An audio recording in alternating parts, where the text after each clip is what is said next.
A $50 million deal. A hidden betrayal buried inside 80 pages of legal language. And the only person in the room who could see it coming was the quiet girl carrying water glasses in the corner. Nobody looked at her twice. That was their first mistake. What happened inside that private dining room at the Wellington Hotel on a freezing Tuesday night in February would destroy one man's career, save another man's company, and change two broken lives in ways that none of them, not even her, could have predicted. This is that story. If this kind of story hits you somewhere deep, drop a like and tell me in the comments. What city are you watching from? I want to see how far this story travels. Now stay with me, all the way to the end. The Wellington Hotel had a reputation for discretion. That was the whole point of the place. Not the marble floors imported from a quarry outside Florence, not the chandeliers that looked like frozen waterfalls, not the sommelier who could recite vintage years the way other people recited phone numbers. The point was that powerful people could conduct the kind of business inside these walls that never needed to appear in any newspaper, and the staff understood that seeing nothing, hearing nothing, and remembering nothing were the three most valuable skills they could bring to work. Lily Harper had worked here for 4 years. She was good at all three. She was also, on this particular Tuesday night in February, running on 5 hours of sleep, a gas station coffee she'd bought at 6 in the morning, and the specific brand of quiet exhaustion that comes not from laziness, but from carrying too much for too long without anyone noticing the weight. She had picked up an extra shift. Again. Her sister Maya's spring semester tuition was due in 11 days, and the math had not worked out favorably, no matter how many times Lily had run it on the calculator app on her cracked phone screen. So here she was, black uniform pressed, hair pulled back, invisible in the way that good waitstaff are trained to be invisible, present enough to anticipate, absent enough to never intrude. The private dining room on the 14th floor had been booked under a corporate account registered to a company called Callaway Dynamics, LLC. Lily had seen the name before, seen the reservation notes. High-profile dinner. 12 place settings requested, though only 3 were ultimately confirmed. Special handling required. The manager, Mr. Fenton, had pulled 3 of his most reliable staff for the room and briefed them that morning with the specific energy of a man who was slightly frightened of the guests. "No mistakes tonight," he'd said, looking mostly at Lily when he said it, which she found unfair since she had never actually made a mistake that mattered. She'd nodded and said nothing. She was practiced at that. Sulk. By 8:15, 2 of the 3 confirmed guests had arrived. Lily watched them from her station near the service entrance, the way she always watched, quietly, cataloging details out of habit or instinct. She was never quite sure which. The first man she recognized from the business section of a magazine she'd once read while waiting for the subway. Ethan Callaway. 32 years old, tech billionaire, founder of an AI logistics company that had, by all visible accounts, been doing extraordinary things until very recently when it quietly stopped doing extraordinary things and started doing the kinds of things that companies did right before they needed someone else's money very badly. He was taller than the magazine photo suggested, lean in the way that people get lean when they forget to eat because they're working, not because they're trying to look a certain way. His suit was excellent. Dark navy, clearly made for him specifically, no off-the-rack symmetry.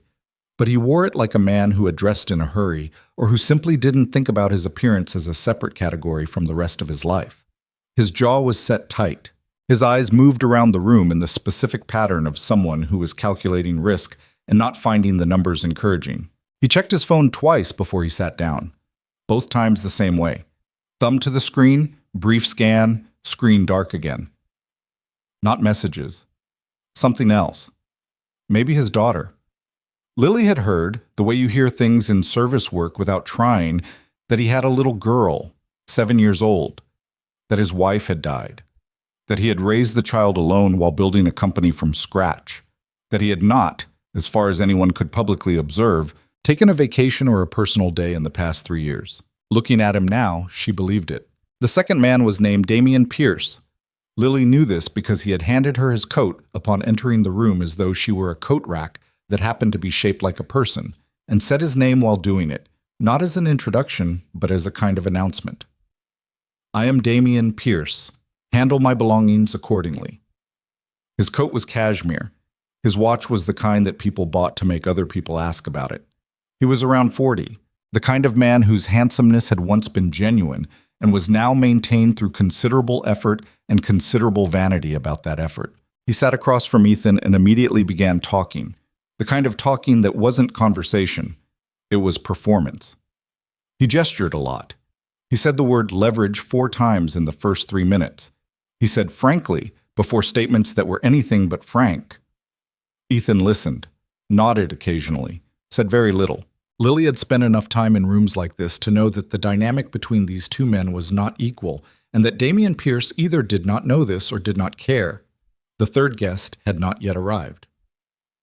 Her name was Naomi Takeda. Lily knew the name the moment she saw it on the room reservation sheet that afternoon, and something in her chest had done a small involuntary thing, a kind of tightening or recognition. Naomi Takeda was not a name you forgot if you had grown up in certain circles or read certain business publications or spent any time at all in Osaka, Japan between the ages of 8 and 16, which Lily had. Naomi Takeda was 61 years old and had built 3 separate billion-dollar enterprises from the ground up across 4 decades. She was known in Japanese business culture with a specific combination of reverence and fear that Lily had no direct English translation for, though formidable came close, if you understood that formidable in this context meant something closer to inevitable. The sense that when Naomi Takeda decided something was going to happen, the universe generally made the necessary adjustments. She was also, and this was the detail that Lily noted with a rising sense of dread for the 2 men already seated in the room, deeply, almost constitutionally committed to the codes of formal Japanese business etiquette, not as performance, not as preference, as principle. The exchange of business cards conducted with 2 hands and a slight bow. The hierarchy of speech. The careful architecture of respect that ran underneath every business conversation like a structural beam, invisible until it was damaged, at which point the whole building became unstable very quickly. Lily looked at Damian Pierce, who was currently leaning back in his chair with one arm thrown over the back of it, talking about his golf handicap. She felt the first cold finger of something like premonition. Naomi Takeda arrived at 8:40. She was smaller than her reputation. This surprised people who met her for the first time. Lily had heard this said about her, and now she understood it. Naomi was perhaps 5'2", slender, dressed in a charcoal gray suit that was simple enough to be invisible and expensive enough to be unmistakable. Her hair was silver and cut precisely. Her face was composed in the specific way of someone who had spent decades deciding exactly how much of their interior life to make available to other people, and had landed on a number close to 0. She walked into the room with 2 members of her own staff, a young woman carrying a leather portfolio and a man in his 30s who Lily would later learn was supposed to be her interpreter. Was supposed to be. The man stopped at the door, exchanged a rapid, quiet exchange with the young woman. His face went through several expressions in quick succession, none of them good. Then he looked at Naomi and said something low and apologetic that Lily couldn't hear from across the room. Naomi's expression did not change. That, somehow, was worse than if it had. She dismissed both of them with a single small gesture. Not angry, not dramatic, the way you might swat a fly that had already left the room, and walked toward the table alone. The interpreter was gone. The dinner was beginning. Lily watched Ethan stand up quickly to greet Naomi and noticed the exact moment he registered that the interpreter wasn't there. His eyes swept the room, found nothing. Came back to Naomi, who was extending her hand with a slight formality that he clearly recognized as culturally significant, which was something at least, because Damian Pierce had already stuck out his right hand for a pumping American handshake before Ethan could redirect him. Naomi shook it. Her face revealed nothing. The temperature in the room, which had been perfectly regulated by the Wellington's climate control system, seemed to drop about 3 degrees. Lily moved through the room with the trained unobtrusiveness of her 4 years at the Wellington, pouring water, adjusting napkins, being useful in the small ways that her job required. She listened, not deliberately, not at first, the way anyone listens when they are in close proximity to a conversation. What she observed made her stomach tighten. The meal had barely started and Ethan was already navigating a minefield without a map. He had pulled out his phone and opened a translation app. This was Lily knew, with the certainty of someone who had grown up bilingual in a culture where the how of communication mattered as much as the what, exactly the wrong move. Not because it wouldn't work mechanically, translation apps could produce serviceable sentences, but because using one in a formal business setting with someone of Naomi's standing communicated something specific and unwelcome. "I didn't think you were worth preparing for." Naomi watched the phone come out. Something behind her eyes adjusted. Ethan, to his credit, seemed to sense this wasn't working well. His jaw tightened. He set the phone down and tried a more direct approach, speaking slowly and clearly, which was better than the phone, but still left massive amounts of professional nuance evaporating in the gap between English and Japanese. Damian Pierce had no such concerns. Damian Pierce, it was becoming clear to Lily as she moved quietly around the room, did not speak any Japanese, had apparently not researched the cultural context of this meeting in any meaningful way, and operated on the conviction, common among a specific species of American businessman, that confidence was itself a kind of translation. He leaned forward on the table, both elbows, a posture that communicated to anyone who knew the specific disrespect of informality in a situation that demanded its opposite. "Look," he said, "I know the numbers look complicated on paper, but the bottom line is simple. This is a ground floor opportunity on a company that's already demonstrated viability in 3 major markets. What Ethan's built here," he gestured broadly at Ethan, "is the kind of infrastructure that doesn't come along twice." Ethan translated this through the phone app. The result came back in Japanese that was linguistically functional but culturally stripped, like the skeleton of a sentence with all the muscle and context removed. Naomi listened to the translation. Her expression was unreadable. Damian kept going. "The hesitation I'm sensing," he said, and at this point Lily had paused near the credenza because something in the way he said this made her go very still. "And I say this with full respect, because I think there's a cultural element here, is maybe about comfort with American-style growth models, which is totally understandable. The Japanese market has a different risk appetite." He smiled when he said it, the particular smile of a man who believed he was being gracious. Lily looked at Naomi. Naomi Takeda had built 3 companies across 4 decades. She had negotiated with finance ministers and tech oligarchs and government officials on 3 continents. She had been told, at various points in her career by various men, that her hesitation was cultural, that her caution was risk aversion, that her instincts were not quite suited to the way things worked in this market. She was still here. They were mostly not. Her face showed nothing, but something in the quality of her silence changed, the way the air changes a fraction of a second before it starts to rain. Not visible, just different. Lily felt it. She didn't think Damian Pierce felt it at all. The appetizers arrived. Lily served them. The conversation continued, and as it continued, Lily found herself doing something she almost never let herself do at work.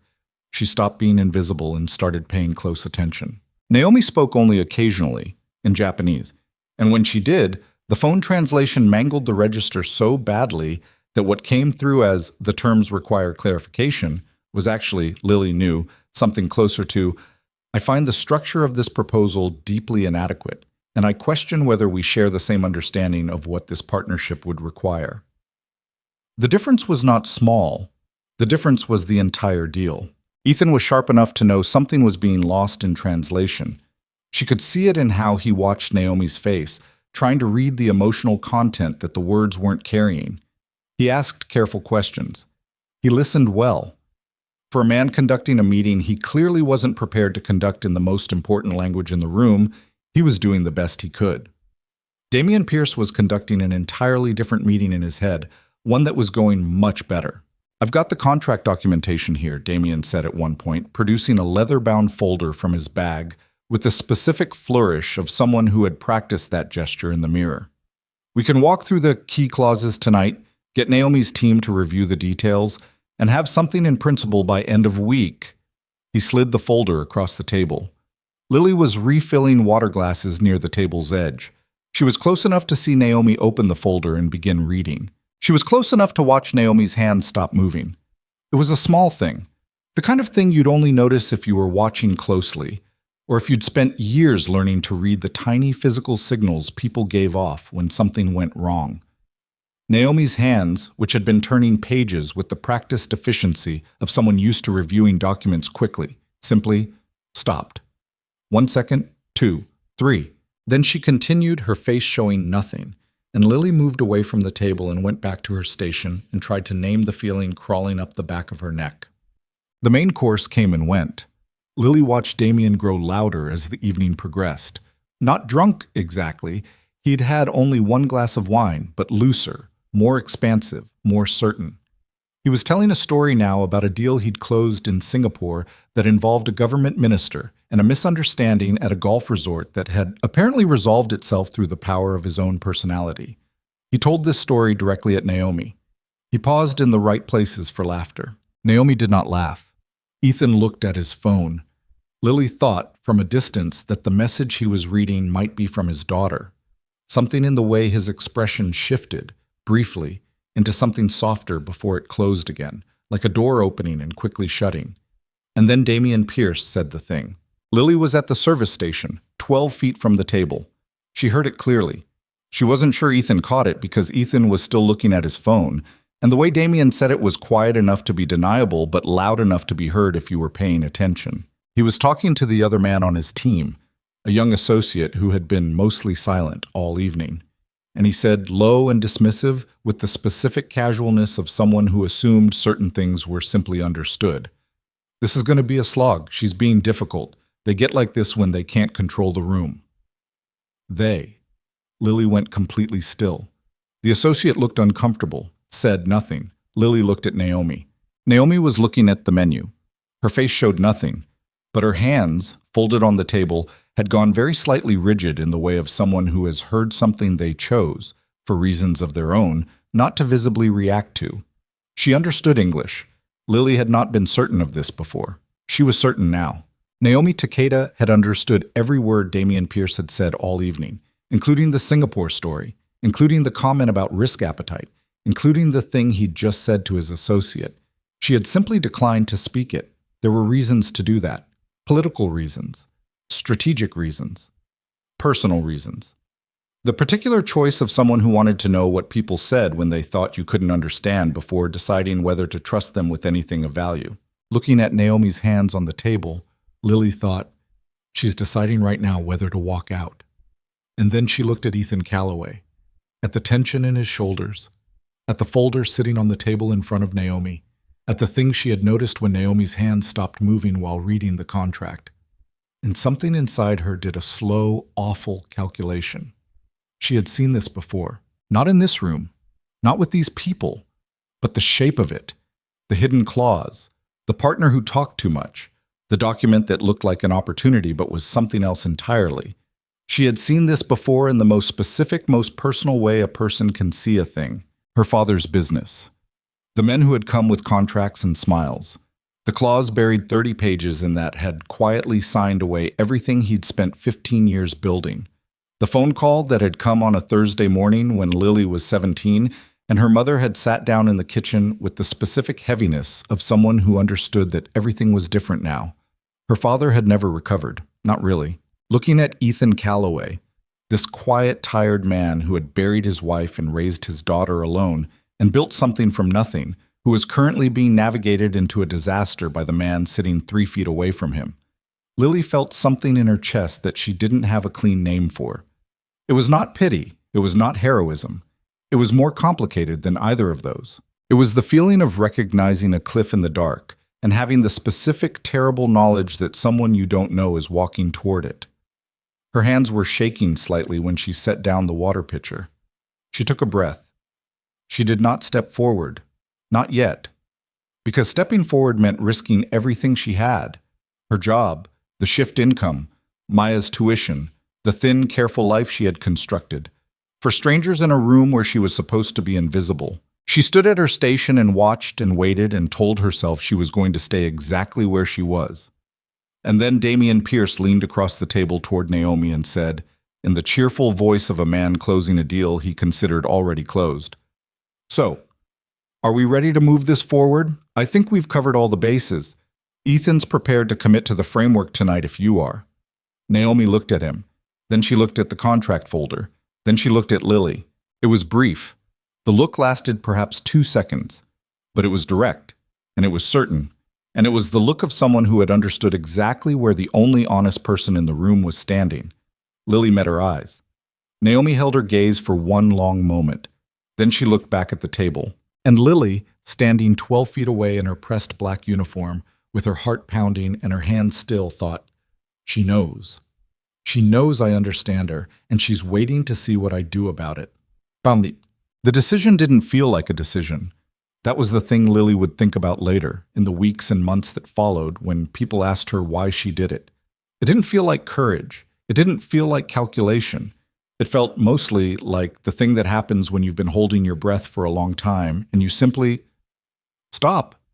She set down the water pitcher. She walked to the table. She stopped beside Naomi Takeda's chair, turned to face the table, and bowed. Not the shallow nod that Americans sometimes used as a gesture of vague Asian acknowledgement, but a proper bow, angled precisely, held for the correct count of seconds, the kind that said, "I understand where you come from, and I am addressing you accordingly." Then she straightened and spoke in Japanese, formal Japanese, business-registered Japanese, the kind she had learned growing up in Osaka between the ages of 8 and 15, in a household where her father ran a small import business and received Japanese clients at the dinner table, and had taught both his children that language was not just communication, but relationship, and that how you spoke to someone told them everything about whether they could trust you. She said, "I apologize for the interruption, Takeda-san. My name is Lily Harper. I was born in Osaka. If it would be of service, I would be honored to assist with translation for the remainder of this evening." The room went absolutely silent, not the polite quiet of a room between sentences. The specific silence that happens when something occurs that nobody had predicted and everyone is recalibrating. Damian Pierce's mouth was slightly open. Ethan had gone very still. Naomi Takeda looked at Lily for a long moment with the measured attention of someone who was evaluating several things simultaneously. Then, for the first time since she had entered the room that evening, something in her expression shifted. Not warmth exactly, not yet, but the specific movement of someone setting down something they had been prepared to use as a weapon. She said, in Japanese, "Your Osaka accent is from the Namba district. How long did you live there?" Lily's heart was pounding so hard she was mildly surprised it wasn't audible. She said, "From age 8 to 15, Takeda-san. My father had a small business there. He worked with Japanese import clients." A pause. Then Naomi said in the careful way of someone asking a question they already know the answer to, "And your father, is his business still operating?" Something moved through Lily's chest, not painful, exactly, just present. She said, "No, Takeda-san, it is not." Naomi looked at her for another moment. Then she looked at Ethan. She said, in Japanese, and Lily translated this immediately, clearly, without softening it. "I will continue this dinner, but from this point forward, I will speak only through this woman." Ethan looked at Lily. Later, much later, when they were further from this night, he would tell her that the moment he looked at her properly for the first time, standing at his table in her Wellington uniform, he thought two things in quick succession. The first was, "She's been here all evening and I never actually saw her." The second was, "She just saved the entire room." What he said out loud in the moment was less articulate. He said, Okay, yes, of course." And then catching himself, catching the inadequacy of that, "Thank you, I mean that, thank you." Lily nodded once. She did not smile. This was not a smiling moment. She pulled the empty chair from the end of the table, the fourth seat, the one that had been set for a guest who never arrived, and positioned it carefully at the corner, equidistant between Ethan and Naomi, where a translator would sit. Not at the table, precisely. Not removed from it, either. She sat down. Damian Pierce, across the table, was looking at her with the expression of a man who had just discovered that someone had rearranged his house while he was sleeping. The objects were all there, but the arrangement was wrong. Whoa, he said. "Let's just... Who authorized this? She's the waitress." He looked at Ethan. "Ethan, come on. We don't know this person. We can't just..." "She speaks Japanese," Ethan said. Flat, final. "We don't know how well she speaks. Takeda-san just said she'll only continue through Lily." Ethan looked at Damien with an expression that Lily would later describe as the moment the room reorganized. So unless you'd like to continue this dinner in silence, I suggest we move forward. Damien's jaw tightened. He sat back. He looked at Lily with an expression she recognized. She had seen variations of it her entire working life, aimed at her from across dining rooms and conference rooms and every kind of room where she was supposed to be present but not significant. It was the look of someone recalculating a threat level. She met his eyes. Then she looked away because she had work to do. The translation began, and almost immediately Lily understood that this was going to be complicated. Not because of the language. Her Japanese was good, better than good. She knew that, had always known it, had kept it exercised over years through books and films, and the specific stubbornness of someone who refuses to let go of a piece of themselves. She moved between English and Japanese with the easy fluency of someone who had grown up thinking in both. No. The complication was what she was translating. Naomi, now that she had a proper translator, spoke with considerably more directness. She asked precise questions about the company's financial structure. She asked about the debt-to-equity ratio on Ethan's current operating model. She asked about 3 specific clauses in the contract that she wanted explained. Not translated, explained, which was different and more demanding. Lily translated everything faithfully, both directions. As she translated, she read. Naomi had left the contract folder open on the table. As Lily worked through the conversation, her eyes moved across the pages. Not trying to read the whole document, just tracking the sections that Naomi's questions were circling. The areas of the contract that were attracting the specific careful attention of a woman who had spent 40 years learning which parts of documents were designed to be overlooked. And then Lily's eyes stopped. Clause 14, B. Subsection 3. She read it twice, then a third time, slowly, parsing the legal language the way her father had once tried to teach her to parse contracts, with the understanding that legal language was not designed for clarity. It was designed for the specific kind of obscurity that allowed the writer to later say it was all right there in the document. It took her approximately 45 seconds to understand what she was looking at. Then she sat very still for a moment, her face careful, her hands folded in her lap, and thought about what she was going to do. What Clause 14 B, subsection 3 stated, in language dense enough to be easily glossed over during a quick read, buried at the back of the contract's 3rd section, surrounded by boilerplate language that was genuinely unremarkable, was this, that in the event of the partnership proceeding to investment, Naomi Takeda's capital would be structured not as equity investment, but as a debt instrument, secured against the operational assets of Callaway Dynamics. The repayment terms were buried in an appendix that Lily's eyes found almost immediately once she knew what she was looking for. The interest rate was not what had been verbally discussed. The personal guarantee clause, 3 paragraphs that would bind Naomi personally, not merely her fund, in the event of certain default triggers, was drafted in language designed to look like standard boilerplate.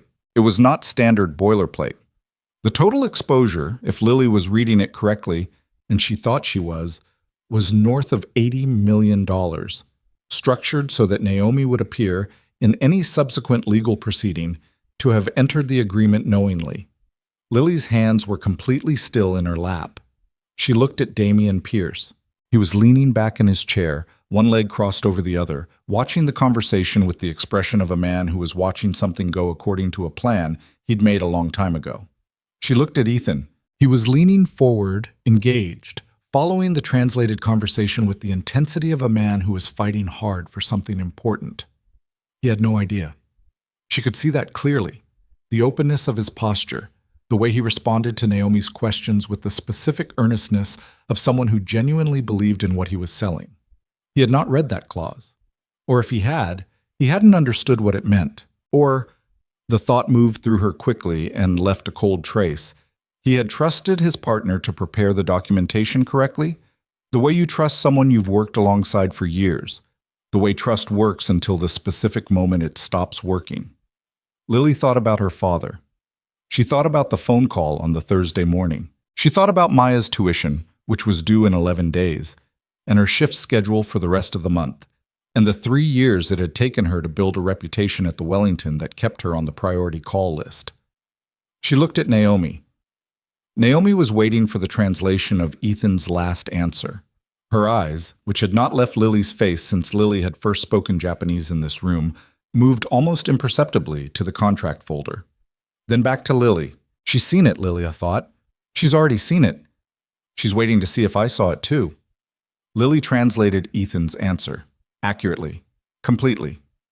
Then she paused, in the pause that follows a completed translation, and looked at Naomi. And then, very quietly, in Japanese, she said something that was not part of the translation. She said, "Takeda-san, with your permission, I would like to ask Mr. Pierce a question about the contract on your behalf. Clause 14, subsection 3. Naomi's expression did not change, but she said, "Please proceed." Damian Pierce had no way to know what had just been said. He found out about 12 seconds later. Lily turned to Damian with the polite, neutral expression of a professional translator doing her job and said, "Takeda-san would like clarification on the debt structure outlined in Clause 14b, specifically the repayment terms in Appendix C and the personal guarantee provision in subsection 3. She'd like you to walk her through how that figure reconciles with the investment framework you discussed last week." The silence that followed lasted 4 seconds. 4 seconds is a long time when everyone in the room is watching one person's face. Damian Pierce's face did something complicated and involuntary. It started to arrange itself into the expression of a man about to explain something routine, and then it caught on something, and the arrangement stopped halfway, and what was left was nothing that looked like routine. He said, That's standard protective language. It's in there to—" "The personal guarantee provision," Lily said, keeping her voice entirely level. "Subsection 3 specifically, and the interest rate in Appendix C, which is, if I'm reading correctly, different from the rate discussed verbally. Takeda-san would like the variance explained." Ethan, sitting 3 feet from Damian, had gone very still. He was looking at Damian the way you look at someone when something has shifted, when a familiar face has just become the face of a question you should have asked a long time ago. Damian's voice, when it came, was careful in a way it hadn't been all evening. "Lily," he said, first name, with the specific emphasis of someone trying to reestablish a hierarchy, "this really isn't something we need to go through at dinner. The legal team can—" "Ethan," Naomi spoke in English. The entire table went quiet. It was the first time she had spoken English all evening. Her accent was present, but her command was complete and precise, and she had waited clearly for exactly this moment to use it. She looked at Ethan directly and said, "I would like to know, does your partner have your authorization for the terms in Appendix C?" Ethan looked at her. Then he looked at Damian. Then he reached across the table and picked up the contract folder and turned to Appendix C and started reading. The room was completely silent. Lily sat very still and watched Ethan Calloway read the document that was going to change everything, and thought about her father, and waited. Ethan read for a long time. Nobody spoke. Outside the 14th floor windows, Manhattan moved and glittered and made its enormous indifferent noise, entirely unaware of what was happening in this room. Ethan read to the bottom of the page. Then he turned it over and read the other side. Then he went back to Clause 14 and read that again. When he looked up, his face was completely white. Ethan set the folder down. He didn't slam it. He didn't throw it across the table. He set it down with the careful deliberateness of a man who understood that if he let himself feel the full weight of what he'd just read, he would do something he couldn't take back. And there were still people in this room he needed to function in front of. But his hands were shaking slightly when he pulled them back from the table. Damian saw it. His expression shifted. Not into guilt exactly, which would have required a specific kind of self-awareness that Damian Pierce had never demonstrated, but into something more tactical. Recalculation. The look of a man deciding which version of the story was still salvageable. "Ethan," he said. His voice had dropped to the register people use when they want a conversation to stay private inside a room full of people. "Let me explain the structure. It's more nuanced than it looks on the page." "Don't." Ethan's voice was quiet. That was the thing that made Lily's chest tighten. The quietness of it. Men who shouted were manageable. Men who went very quiet were something else. There's context. "Damian." He said the name like he was setting it down next to the folder, like he was done handling it. "How long?" Damian blinked. "How long what?" How long has the company been structured this way? Not a question. The tone of it made that clear. The debt, the liability transfer, the personal guarantee clause that I never signed off on. How long has this been in the documentation that you've been presenting to investors? A beat. Something moved across Damien's face that came close to being honest, which was the most dangerous thing Lily had seen from him all evening. The framework has evolved, he said carefully, over the last few months. Market conditions required— Stop talking, Damien stopped. The table was entirely still. Lily sat at her corner position and did not move. She was aware of her own breathing. She was aware that Naomi, 2 feet to her left, had her hands folded on the table with the stillness of someone who has already made a decision and is now simply watching it execute. Ethan picked up the contract folder again, turned to Appendix C. Read one specific paragraph aloud, slowly, as if each word required separate effort. And then he looked at Damien and said, "This is $83 million in contingent liability, in my company's name. That I did not know about." Damien said nothing. "Tell me I'm misreading it." The structure is, "Tell me I'm misreading it." Silence. It lasted long enough to become its own kind of answer. Ethan put the folder down again. He looked at the table for a moment, the way you look at a surface when you need something solid and flat and honest in your field of vision because everything else in the room has just become unreliable. Then he looked at Lily. She hadn't expected that. She had been trying to disappear again instinctively, the way she always tried to disappear when rooms became volatile, fold back into the wallpaper, become part of the furniture, wait for it to pass. But he looked directly at her, and his eyes had the specific raw quality of someone who has just had the ground shift under them and is still figuring out which direction is up. He said, "Is that what you saw in the document? Is that what you asked him about?" She held his gaze. "Yes." "How did you—" He stopped, started again. "How did you know where to look?" Lily thought about her father, about the Thursday morning phone call, about the way certain kinds of damage teaches you to recognize itself from a distance, the way someone who's been burned once learns very quickly to identify heat before it reaches them. She said, "I've seen this structure before." Something passed across his face. He didn't ask her to elaborate, which she appreciated because she was not ready to explain it, and this was not the moment. He nodded, once. Then he turned back to Damien, and the dinner, which had already been in trouble, became something else entirely. Naomi spoke then, in Japanese, and Lily translated without hesitation. "I would like Mr. Pierce to explain, in specific terms, what he intended to do with my capital once it was invested under the structure outlined in Appendix C." Damien's jaw tightened. "I don't see how that question—" "Mr. Pierce," Naomi said his name in English this time, clearly, without accent softening it. "I have been in business for 40 years. I have seen this particular architecture twice before." She paused. "Both times, the person who designed it went to prison." The room was so quiet, Lily could hear the ventilation system in the ceiling. Damien Pierce looked at Naomi Takeda for a long moment. Then he looked at Ethan. Then he did something Lily hadn't predicted. He laughed. Short, sharp, the laugh of a man who has decided that offense is the last available defense. "This is incredible," he said. "This is genuinely incredible. We're sitting here, Ethan, we're sitting here at a $50 million negotiation, and we're letting a waitress and an investor who hasn't even committed to anything yet dismantle a structure that our legal team spent months developing." He pointed at Lily. Not aggressively, worse than that, dismissively, the way you point at an object. She found a clause she doesn't understand, threw it into the conversation at the worst possible moment, and now we're in crisis mode over nothing. "Bombset." Lily felt the point of that land somewhere in her sternum. She kept her face still. "She doesn't understand it," Ethan said. His voice had gone very flat. She explained it to Naomi clearly enough that Naomi stopped the dinner. Because she panicked her, "Damien." He leaned forward. "Stop. Talking. About Lily." He said it slowly, and the slowness of it was its own kind of intensity. "And start explaining to me, not to Naomi, not to Lily, to me, why our contract contains an $83 million liability structure that I have never seen before." Damien looked at him for a long moment, and then something in his posture changed. The performance dropped away. The glossy, expensive confidence that he wore like a second suit, it just fell, not dramatically, not all at once, but the way something falls when it's been undermined from below.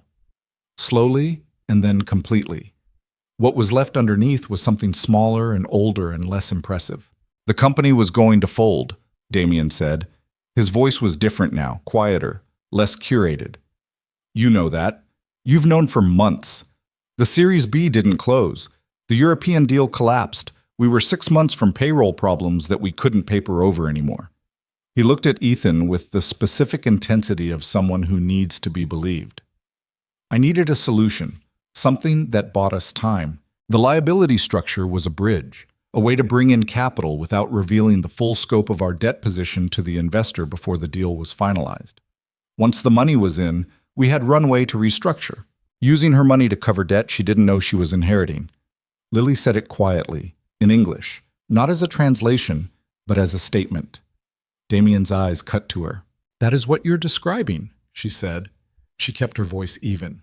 She was aware that it was not her place, strictly speaking, to editorialize. She did it anyway, because the thing he was describing had a name and she thought someone in this room should say it. You were going to use Naomi's investment capital to service debt that she believed she was not responsible for. And then she paused because she had been reading documents and doing arithmetic while everyone else was talking. And then the company restructures under new terms. And if it fails, she's holding $83 million in secured liability against assets that are worth considerably less than that. And you're not, Damien said. It's more complicated than, is that correct? She wasn't asking him. She was asking Ethan. Ethan was looking at Damien with an expression that Lily found hard to watch. Not because it was violent or explosive, because it wasn't. Because it was the expression of someone absorbing something they can't unknow, something that is in the process of permanently rearranging their understanding of a relationship they had trusted completely. He said, Damien, tell me that's not what this is. Damien said nothing. Tell me, Ethan said again, and his voice broke on the word, not into tears, nothing that soft, but into the specific roughness of someone forcing a question through the thing that doesn't want to ask it. Tell me you weren't going to do this. Damien looked at him, and in the silence that followed, in the specific quality of that silence, the answer became as clear as if he'd written it on the wall. Ethan sat back in his chair. He put one hand over his mouth and stared at the table. He looked, Lily thought, like someone who has just been told that a building they loved is scheduled for demolition. The shock that something you believed was solid has already, technically, been gone for a while. The man across from him had been his business partner for 6 years. Had been, as far as Lily could piece together from things overheard and context understood, present through the hardest years of Ethan's life. Had been trusted with the company, with the financials, with the plans for the future of something Ethan had built from nothing while his wife was sick, and while he was raising a child alone, and while he was holding himself together through sheer stubborn refusal to fall apart. 6 years. Lily looked at her hands in her lap and felt a dull, heavy ache for a man she didn't know. And then Damien Pierce did the thing that made everything else irrelevant. He turned to Lily. He looked at her with the specific contempt of someone who has nothing left to lose and has decided to spend what remains on something petty. His voice came back, loud now, louder than anything he'd said all evening. And he said, You know what you did tonight? You walked into a room you don't belong in, and you blew up a deal that would have saved 30 employees their jobs. You're a waitress. You carry plates. You stood here eavesdropping on a private negotiation and decided you understood what you were looking at, and now because of you. That's enough. Ethan was on his feet. He hadn't raised his voice. He'd stood up, and the standing up was loud enough. Damien stopped. Don't. Ethan said it once, looking at Damien with an expression that had moved past anger into something colder and more permanent. Don't say another word to her. Ethan, come on. She saw something in a document that you spent months making sure I wouldn't see. His voice was steady, in the way that things are steady when they are braced against enormous pressure. She could have stayed quiet.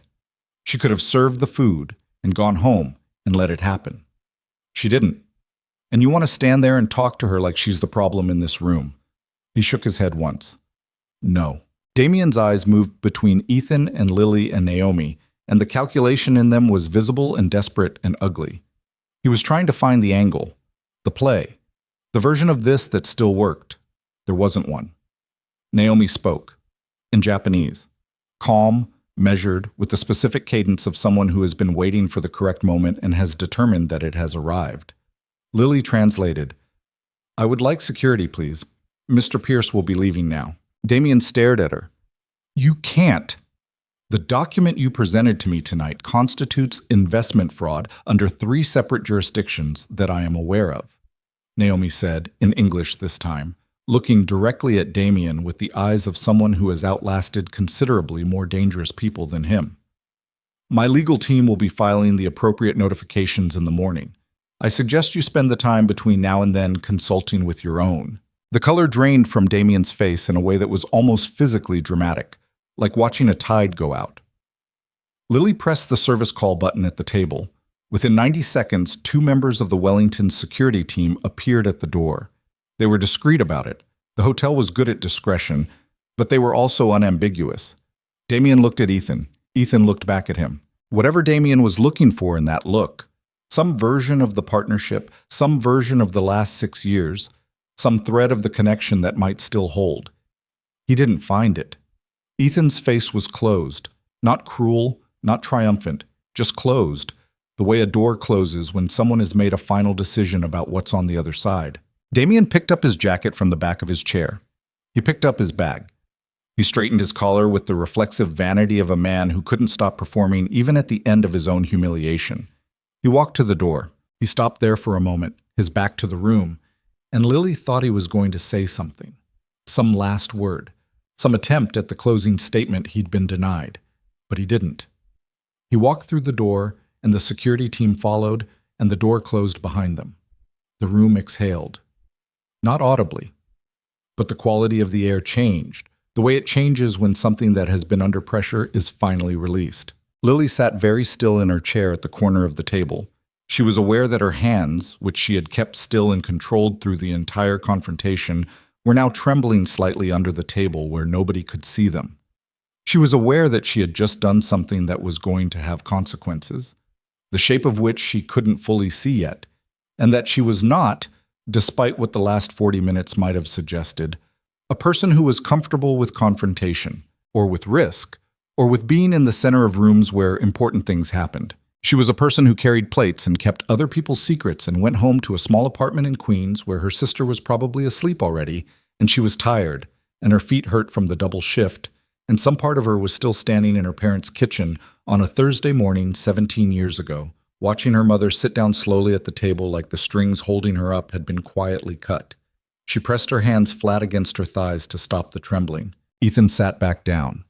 He leaned forward with his elbows on the table and put his face in his hands for a moment. Just a moment. Then he straightened up and looked at Naomi. "I apologize," he said. He said it simply, without the excessive qualification that apologies sometimes come buried in. "I didn't know what was in that document. I understand if that's not sufficient. I should have known." Naomi regarded him for a moment. Then she said, in English, in the measured way she had been using it since she chose to reveal she spoke it. "You trusted someone you had reason to trust. That is not stupidity. It is a calculated risk that did not work out." A pause. "I have made the same error. Twice." Ethan looked at her. "The difference between you and the other men who have sat across from me in situations like this one," Naomi said, "is that when the error was shown to you, you listened. You did not try to manage it. You did not blame the person who found it." She glanced at Lily. Brief. Specific. "That matters to me." Ethan followed her glance to Lily. Lily became aware that both of them were looking at her, which was somehow more uncomfortable than the previous 40 minutes of controlled crisis had been. She said, "I should get back to," and made a gesture toward her service station. "Please don't," Ethan said. She stopped. "I mean," he caught himself, recalibrated. "I mean, please stay, if you're willing." He looked slightly uncomfortable in the way of someone who has spent years being direct with people he considered equals and is realizing he should have been doing that with more people. "I don't actually know your last name." "Harper," she said. "Lily Harper." "Ethan Calloway." He said it without the performance that Damian Pierce would have brought to it. Just his name, offered the way you offer something you think the other person deserves to have. I think you just saved my company. Lily opened her mouth, closed it. She was aware that her face was doing something she couldn't fully control. Not crying, she was not going to cry in this dining room in front of these people, but something adjacent to it. The specific facial expression of someone absorbing a kindness they weren't expecting and don't entirely know how to hold. I found a clause in a contract, she said. You did considerably more than that. Naomi made a sound that was not quite a laugh, but was in the same neighborhood. It was the first informal sound she had made all evening, and it transformed her face briefly, made it younger, more textured, less composed, more human. Mr. Calloway, she said, I think we should order dessert, and then I think we should talk about what a real partnership between us might look like. Ethan blinked. You still want to... I came to New York to invest in a company with good infrastructure and a founder who has integrity. She glanced at the door through which Damian had left. The fraud was not your fraud. The question I need answered is whether the company itself is worth saving, separate from everything that man built around it. She looked at Ethan directly. Is it? A pause. Ethan considered the question with the seriousness it deserved, which Lily noted. The way he didn't immediately say yes, absolutely, of course. The way a man trying to sell you something would. He thought about it. The core technology is sound, he said finally. The client contracts are real. The team is good. The debt position is, he exhaled slowly, manageable, if it's restructured honestly and disclosed properly, which it should have been from the beginning. Naomi nodded once, the way you nod when someone has confirmed something you already suspected. Then yes, she said. I want to continue. Lily ordered dessert for the table. She was not entirely sure what her role was in the room anymore. Not translator, not waitstaff exactly, something in between that didn't have a clean category. She defaulted to useful, which had always been her default, and tried not to think too hard about the fact that her feet still hurt, and she had another shift in 14 hours. As she was moving toward the service station, Ethan said her name. She turned. He was looking at her with an expression she couldn't fully read. Not the shell-shocked blankness from earlier, not the cold control of the confrontation. Something more considered, more direct. He said, How did you know where to look in the contract? You said you'd seen the structure before. He paused. If it's something you'd rather not. My father, she said. She said it quickly, before the alternative, which was to deflect and avoid and go back to being invisible. He had a small import business. When I was 17, someone brought him a deal that looked like the right kind of opportunity at the right moment. He trusted them. She looked at the table, back at Ethan. He signed something he didn't fully understand because he trusted them, and the structure buried inside it, the liability transfer, the secured debt against assets he didn't know were encumbered. She stopped. It's not exactly the same, but it's the same shape. Ethan was quiet for a moment. What happened to him? He asked. He lost the business. He spent 3 years in legal proceedings trying to recover assets that were gone before he knew they were gone. She said it evenly, because she had learned to say it evenly. He never really... She stopped again, found a different way around it. He wasn't the same after. My mom worked 2 jobs. I dropped out of a university program when my parents died. My sister was 15. Ethan said nothing, but he held her gaze in a way that felt different from sympathy, less like pity and more like the specific attention of someone who is trying to really understand what you've told them, not just receive it and move on. I'm sorry, he said. She nodded. It was a long time ago. That doesn't always make it shorter. She looked at him, slightly surprised. He looked slightly surprised that he'd said it. He looked away first toward the window where the city was doing its endless illuminated thing outside. His jaw was set, but his shoulders were fractionally less rigid than they'd been all evening, some of the hours-long tension beginning to release now that the worst of the night was behind them. My daughter's 7, he said. It came out like something he hadn't planned to say, connected to what she'd told him by a logic that was emotional rather than sequential. Her name's Clara. She's with a sitter tonight. A pause. She keeps a photograph of her mother on the nightstand. She wipes the frame every week. I don't know who taught her to do that. Another pause, shorter. Nobody taught her. She just does it. Lily stood in the middle of the dining room on the 14th floor of the Wellington Hotel at 11:20 on a Tuesday night, and she thought about a 7-year-old girl cleaning a photograph frame, and something in her chest went quiet in a way that had nothing to do with composure and everything to do with recognition. She said, "She sounds extraordinary." "She is," Ethan said. Then, with the wry edge of someone surprised by their own candor, "She also refuses to eat anything orange, including carrots, squash, the sweet potatoes that her pediatrician specifically recommended. Anything orange is categorically rejected." Lily almost laughed. It surprised her, the way real laughter surprises you. Came from somewhere she hadn't expected to access tonight. "Orange is a very suspicious color," she said. Ethan looked at her, and for the first time that evening, properly, something shifted in his expression. Not a smile exactly, not quite, but the thing right before one. The movement of a face that has forgotten what it feels like and is remembering. Then Naomi cleared her throat from the table. Both of them looked over. She was holding the dessert menu with the expression of someone who has been patient but would like that acknowledged. "When you are both ready," she said, with the specific dryness of a 61-year-old woman who has seen everything. "I believe there is a chocolate soufflé on this menu that requires 20 minutes advance notice, and it is getting late."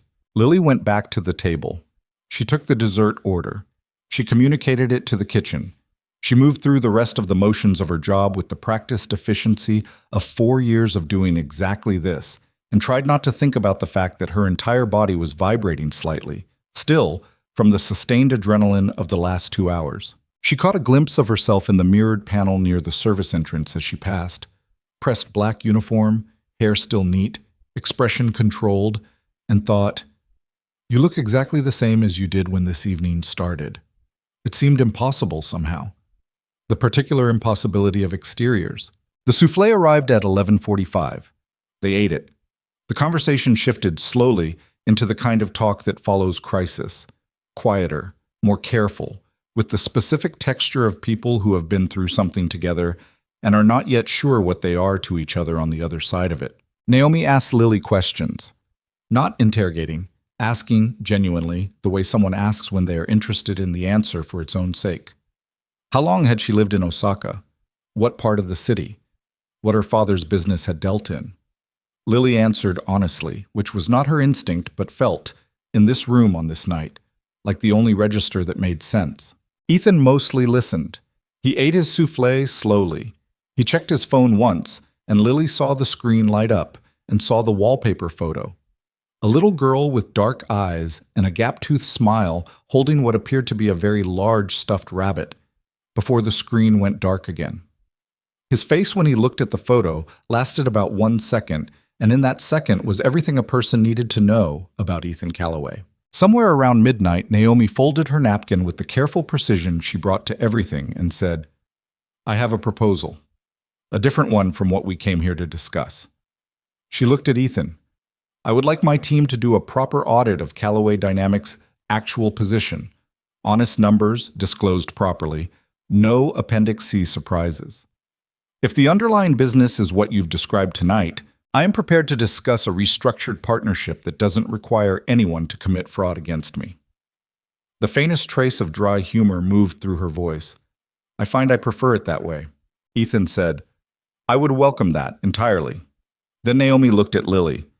"Miss Harper," she said, "I would like to speak with you before I leave this evening, separately, if that is acceptable." Lily blinked. Of course. She didn't ask what it was about. Some instinct told her she'd find out when Naomi was ready for her to find out, and not before. The dinner wound down. The plates were cleared. The check was handled through the corporate account, which Ethan signed with the pen Lily brought, and she noticed that his signature was small and precise. Nothing like the large territorial signature of men who use their name as a territorial claim. The other waitstaff filtered in and out, cleaning up the peripheral items, doing the invisible work that kept the room functioning. Lily's colleague Priya caught her eye across the room at one point with a look that said, "What in the world has been happening in here?" And Lily gave her a tiny fractional shrug that tried to say, "I will tell you everything later," and probably communicated mostly, "I genuinely don't know." When Ethan stood to leave, he stopped beside Lily. He was closer than she'd expected, close enough that she had to tilt her head slightly to maintain eye contact. She was 5'4", and he had 8 inches on her. Up close, the exhaustion on his face was more visible, the lines at the corners of his eyes, the particular hollowness around his jaw that people get when they've been running on anxiety for too long. He said, "I'm going to have my lawyer look at everything Damien has touched in the last 6 months." A pause. "It's going to be a bad few weeks." "Probably," she agreed. She didn't try to soften it. He looked at her for a moment with the expression of someone who has just gotten unexpectedly honest information and appreciated it more than comfort would have offered. "Thank you," he said, "for what you did tonight. I know it wasn't—" He paused, chose his words with care. "It wasn't a small thing. What it cost you to do it. I don't want to assume I know what that was, but I'm not unaware that it was something." Lily said, "I hope it helps. Your company, your—" She stopped, thought of Clara and the photograph and the orange food boycott. Everything. Something moved across his face at that, brief and unguarded and quickly composed again. He nodded once, then he left. Naomi did not leave immediately. She waited until Ethan was gone, until the room was down to Lily and the cleaning routine and the late-night quiet of a hotel floor winding down. Then she stood and smoothed her jacket and looked at Lily with the complete attention of someone who has been thinking about what they want to say for a while. "How much does the Wellington pay you?" she asked. Lily, who had not been expecting this question, gave the number. Naomi's expression did not change, but something around her eyes did. She looked at Lily for a moment longer. "I have a North American operations division," she said. "It is based in New York. It is run by people who are competent and very good at the specific work they do. It does not have, currently, anyone in a coordinating role who speaks both English and Japanese fluently, who understands the cultural dimensions of cross-market partnership, and who has the kind of judgment you demonstrated tonight." She paused to let this land. Lily stood in her pressed black uniform in the 14th floor dining room at 12:15 in the morning, with tired feet and a cracked phone and 11 days until her sister's tuition was due, and understood that she was being offered something. "I would not be asking you to carry plates," Naomi said. "The role I'm describing is executive level. It would require 3 months of formal onboarding and orientation to our systems. The salary—" She named a number that was specific and significant and landed in Lily's chest like a stone thrown into still water, rippling outward. Lily opened her mouth. "You don't have to answer tonight," Naomi said. The softness in her voice was not performative. It was the specific gentleness of someone who has been watching carefully enough to know that the person across from them needs a moment. "Take the time you need. But I want you to know that what I saw tonight, the way you read that room, the way you translated not just the language but everything underneath the language, that is not a skill that is easy to find. And I have been looking." Lily thought about a lot of things in the silence that followed. She thought about Maya asleep in their apartment in Queens, textbooks stacked on the kitchen table. She thought about her father's business and the shapes that opportunities take when they are real versus when they only look like something real. She thought about the 4 years she'd spent being invisible in rooms where important things happened to other people. She thought about the way Naomi Takeda had looked at her from across this room. Not through her, not around her, but at her. The specific experience of being actually seen by someone who had no reason to bother. "I need to think about it," she said. "Good," Naomi said, in a tone that indicated she approved of people who thought rather than leaping. "Here's my card." She produced it with both hands, the proper way, and held it at the correct angle for Lily to receive it with both of hers, which she did. Their eyes met.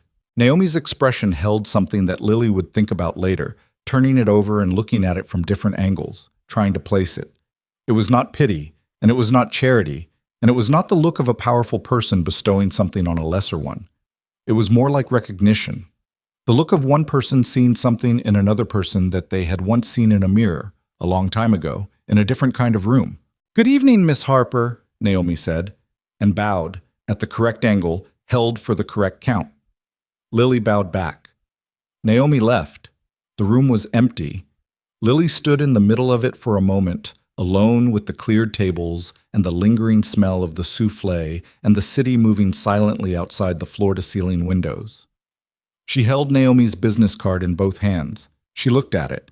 Then she slipped it into the pocket of her uniform, picked up a water glass someone had left near the window, and carried it back to the service station. She had 4 more hours left on her shift. The subway home at 2 in the morning had its own particular atmosphere. Not unpleasant. Lily had made this trip enough times that she'd stopped being afraid of it and started simply accepting it as a specific category of city experience.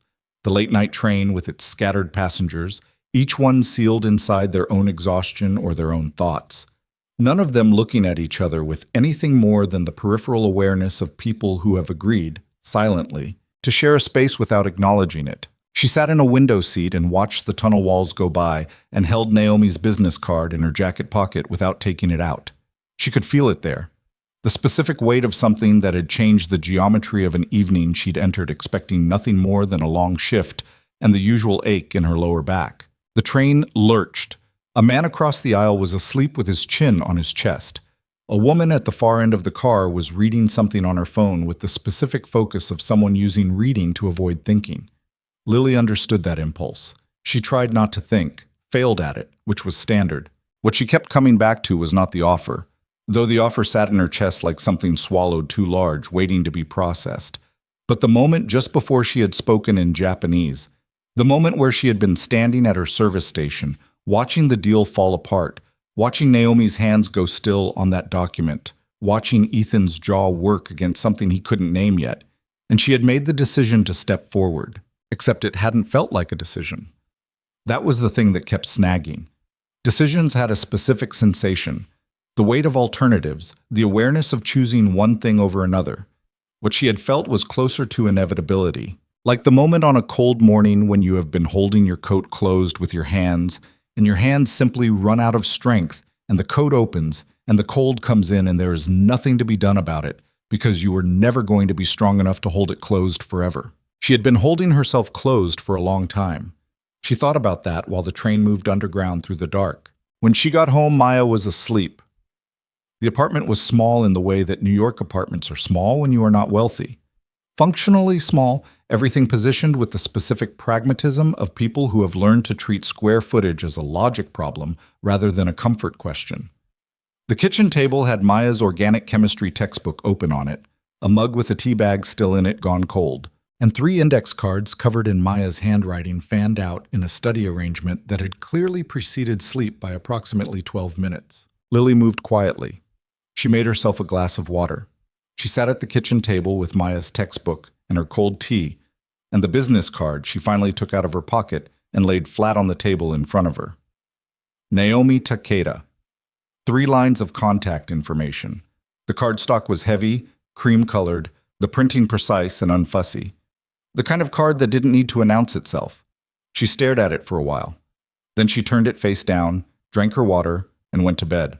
She was asleep within 6 minutes, which surprised her. She had expected her mind to run in circles until morning. Instead, the exhaustion simply overtook her the way it sometimes did after long shifts. Not gradually, but all at once, like a power cut, everything off. She did not dream, or if she did, she didn't remember it when her alarm went off at 7:15. Maya was already up. This was unusual. Her first class was at 10, and Lily found her standing at the kitchen counter eating toast with the specific energy of someone who had been awake for a while and had been waiting with some difficulty. "Priya texted me," Maya said, before Lily had fully cleared the doorway. Lily stopped. "Priya, your coworker Priya. Priya, who has my number because of that time you left your phone at work and I had to coordinate pickup with her." Maya was 23 and had Lily's same dark hair and a directness that Lily had always privately envied. "She texted me at 1:40 this morning saying, and I'm quoting, 'Your sister single-handedly stopped a $50 million fraud tonight and you need to ask her about it.'" Lily went to the coffee maker. "That's an exaggeration," she said. "Is it, though?" "It's a significant exaggeration." "Lily." Maya set her toast down. She had the expression she got when she'd decided something was important and was not going to let conversational deflection redirect her. "What happened last night?" Lily made coffee. She brought both cups to the table. She sat down across from her sister and looked at Naomi's card, still face down on the table where she'd left it, and then she turned it over and pushed it across to Maya. Maya looked at it, looked up. "Naomi Takeda." She said the name with the slight emphasis of someone recognizing it from somewhere. "Wait, isn't she the Japanese investor? The one who—" I read about her in The Economist. She's like enormous. She's significant, Lily agreed. Why do you have her card? So Lily told her. She told it the way she told most things. Not dramatically, without embellishment, in the particular flat register that was her default for events that were internally large and externally calm. She told her about the translation app, and Damian Pierce, and the moment Naomi's hands stopped moving on the contract. She told her about stepping forward. She told her what she had found in Clause 14b and how she had asked the question and what Damian's face had done when she did. Maya sat very still through most of this, which was unlike her. She was a person who punctuated other people's stories with reactions, small sounds, expressions, the occasional interjection. She did almost none of that. She just listened, with the focused quality of someone who understands they are hearing something important and doesn't want to interrupt the receiving of it. When Lily got to Naomi's offer, Maya made a sound. Not words, just a sound. Short and sharp. The involuntary vocalization of a person absorbing something larger than they were prepared for. She offered you a job, Maya said. A role. Executive level. Maya stopped. Started again.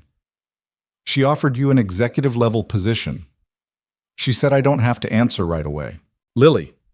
Maya's voice had something in it that Lily couldn't immediately categorize. Not excitement, not exactly. Something more complicated than excitement. She picked up the business card and looked at it again.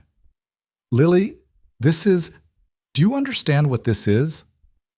I understand what it looks like. Do you understand what it is? Maya leaned forward. Because what you're doing right now, the voice you're using, the way you said, it looks like instead of it is, you're already building exits. You do this. You get given something real and you immediately start constructing reasons it might not be. Lily wrapped her hands around her coffee cup. I don't know her, she said. I know what she was like in a room for 3 hours under very specific circumstances. That's not knowing someone. No, but it's a starting point, which is more than you had yesterday. She could withdraw the offer tomorrow. She could decide overnight it was an impulsive decision. She could, Maya agreed. Or it could be real. And you could call her and find out. She put the card down between them. What are you actually afraid of? Lily looked at the card. She thought about saying nothing, because that was her default. And then she thought about what an extraordinary waste of time that would be. That I'll take it, she said. And I'll get it wrong. And it'll be worse than not having tried. Maya looked at her for a long moment with the expression of someone who has known you your whole life and loves you despite, or maybe because of, the specific ways you are broken. Dad got it wrong, Maya said quietly. That's what you mean. You mean if you try for something real and it falls apart, it does what it did to him. The kitchen was quiet. Outside, a car horn somewhere on the street, the refrigerator humming. Morning coming through the window at the angle it came in November. He wasn't the same after, Lily said. It was almost exactly what she'd said to Ethan last night, the same careful route around the larger thing. No, Maya agreed. He wasn't. A pause. But he also wasn't you. And the thing that happened to him, the fraud, the contract, the people who designed it to destroy him, that's not what's being offered to you. Naomi Takeda didn't con you. She watched you figure out someone else's con, and then she offered you a job because of it. She pushed the card slightly closer to Lily's side of the table. That's the opposite of what happened to Dad. Lily stared at the card. She didn't call that morning. She wasn't ready that morning. But she kept the card on the kitchen table instead of in her pocket, which was its own kind of answer. The next few days were loud in the ways that mattered, and quiet in the ways that were harder. 2 mornings after the dinner, Ethan Calloway's name appeared in the business section of 3 different publications. None of the coverage was about the Wellington dinner specifically. The Wellington's discretion held, as it always did, but the headlines circled the same territory. Callaway Dynamics CEO distances company from co-founder amid regulatory review. Another, Pierce out at Callaway Dynamics as fraud investigation opens. The third, more aggressive. AI logistics startups, internal documents reveal disputed financial disclosures. CEO vows transparency. Lily read all three on her phone on her break, standing outside the Wellington staff entrance in the cold with her coat not quite buttoned, and something in her chest did a complicated thing. He'd done it. He'd disclosed. He'd gone public with the problems instead of managing them in private, which was what a lot of men in his position would have chosen. The quiet restructuring, the face-saving version, the narrative that kept everyone's fingerprints off the original mess. He hadn't done that. She wasn't sure why it mattered to her as much as it did. She told herself it didn't matter, particularly, and then kept reading the articles on her lunch break. The third day, her manager called her into his office. Mr. Fenton had been manager of the Wellington's food and beverage operations for 11 years and had the specific quality of a person whose authority existed entirely within a defined perimeter, and who was very comfortable as long as everyone acknowledged that perimeter and made no moves toward its edges. He was not, in Lily's experience, a cruel man. He was a careful one, which was sometimes worse. He asked her to sit down. "I've received some feedback," he said, "about the Callaway dinner Tuesday night." Lily sat with her hands in her lap. "Okay." "Specifically about your conduct during the dinner." She had known this was coming. She had known it since 2:15 that morning when she'd finally left the 14th floor, and the knowing hadn't made it easier to sit in the chair across from Fenton's desk and wait for whatever shape it was going to take. "I understand," she said. "The guest protocol for private events is clear," he said. He was looking at his desk rather than at her, which she noted. "Staff doesn't participate in guest conversations. Staff doesn't engage with business discussions. Staff doesn't—" He stopped, looked up. Something in his expression was uncomfortable, which was at least honest. "Lily, you sat down at the table." "I did." "You engaged in a business negotiation." "I translated a business negotiation." At the request of the guest, Naomi Takeda asked for me specifically. When she did, I was operating as a service to the guest, which is— She paused, kept her voice level. "Which is what we're here to do." Fenton looked at her. "The Callaway account is important to us," he said after a moment. "I know." "If there had been a complaint from the corporate side, has there been a complaint?" He moved some papers on his desk. The papers didn't need moving, she could see that. He was buying a moment. "No," he said finally. "There hasn't." Another pause, longer. "In fact, I received a call yesterday morning from Mr. Callaway's office. They've re-registered the corporate account as a preferred guest account, which is," he cleared his throat, "which is a significant account. And the associate who called mentioned specifically that they wanted to express appreciation for the service quality on Tuesday night." Lily said nothing. "He mentioned your name," Fenton said. He said it like he was acknowledging something slightly more complicated than a simple compliment. He said specifically that the service provided by Lily Harper was exceptional and that it made a material difference to the evening. She sat very still. "Material difference," she repeated. "Those were the words?" Fenton uncapped and recapped his pen. "I'm going to need to document the protocol deviation for the event record," he said. "I want that on the table, but I'm not taking disciplinary action, given the circumstances." He looked at her with the expression of a man who is aware he is doing something that doesn't fit neatly into his existing operational framework and is choosing to do it anyway. "I'm noting it as a guest accommodation decision, which means it stays in the event file and doesn't go in your personnel record." Lily released a breath she hadn't fully known she was holding. "Thank you," she said. "Don't make it a habit." She almost smiled. "I'll try not to." She was standing to leave when he said, "Lily." She turned. He was looking at his desk again, which was apparently where his face went when he wasn't sure how to hold his expression. "You've worked here 4 years. You're a good employee. You always have been." He paused. "I'm aware that's not entirely sufficient compensation for what this job is." She looked at him. "No," she said honestly. "It isn't. Not unkindly, just truthfully. But thank you for saying it." She walked out. She stood in the hallway for a moment outside his door and breathed. Then she went back to work. What she did not tell Fenton, what she did not tell anyone except Maya, in fragments over the following days, was that Naomi's card was not the only contact she'd received after Tuesday night. On Wednesday afternoon, a message arrived through the Wellington's General Inquiry form, addressed to her by name. The Wellington's digital coordinator had forwarded it with a note that said simply, This came through the public form and seems personal, forwarding in case it's important. The message was from Ethan Calloway's assistant, a woman named Judith, who wrote with the efficient warmth of someone who'd been doing high-level administrative work for a long time and had developed a specific professional tone that was neither cold nor overly familiar. She said that Mr. Calloway wanted Lily to have his direct contact information if she was willing to receive it, that he wanted to express his personal appreciation for Tuesday evening, and that he also had a legal question he wanted to ask her, not to involve her in anything ongoing, but a specific question about the timeline of what she'd observed. Lily read the message 3 times. She replied that she was willing to receive his contact information. 20 minutes later, a number appeared in her inbox with a note that said simply, "Ethan, please feel free to use this or not. Either is fine. EC." She stored the number in her phone. She did not use it immediately. She moved through the rest of her Wednesday shift with the specific calibrated normalcy of someone who is managing a significant amount of interior weather while doing a job that requires a perfectly controlled exterior, and got quite good at it by the end of the night. It was Maya who finally said, "Just call him. Not about the job. Not about Naomi's offer," which was still sitting in a state of suspended decision on the kitchen table between them. About Ethan.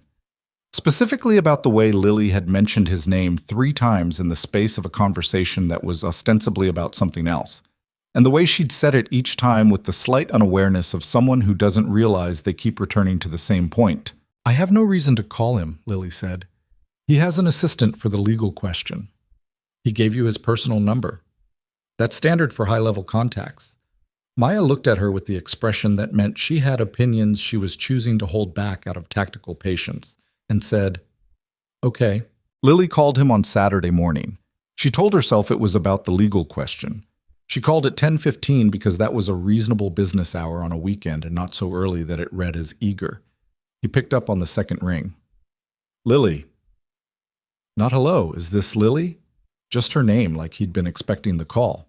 Like it was a reasonable continuation of a conversation rather than the start of one. "Hi," she said. She was standing in the kitchen. Maya had conveniently left to go to the library with an elaborate pretense of not hovering. "I got the message from Judith about the legal question." "Right," he said. "Yes." A pause that had something in it, not awkward exactly, more like the pause of someone reorienting.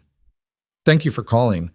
I should say first, outside of the legal question, I wanted to say again, without an audience this time, what I said Tuesday night. You didn't have to do any of what you did. I know that." Lily looked at the kitchen window. "I know," she said, "and I know that it probably came with costs I'm not fully aware of. The hotel—" "It's handled," she said. "I'm fine." A brief silence. "Are you sure?" She appreciated that he asked it plainly, without the over-solicitation of someone performing concern. He asked it the way you ask someone a real question. "Yes," she said.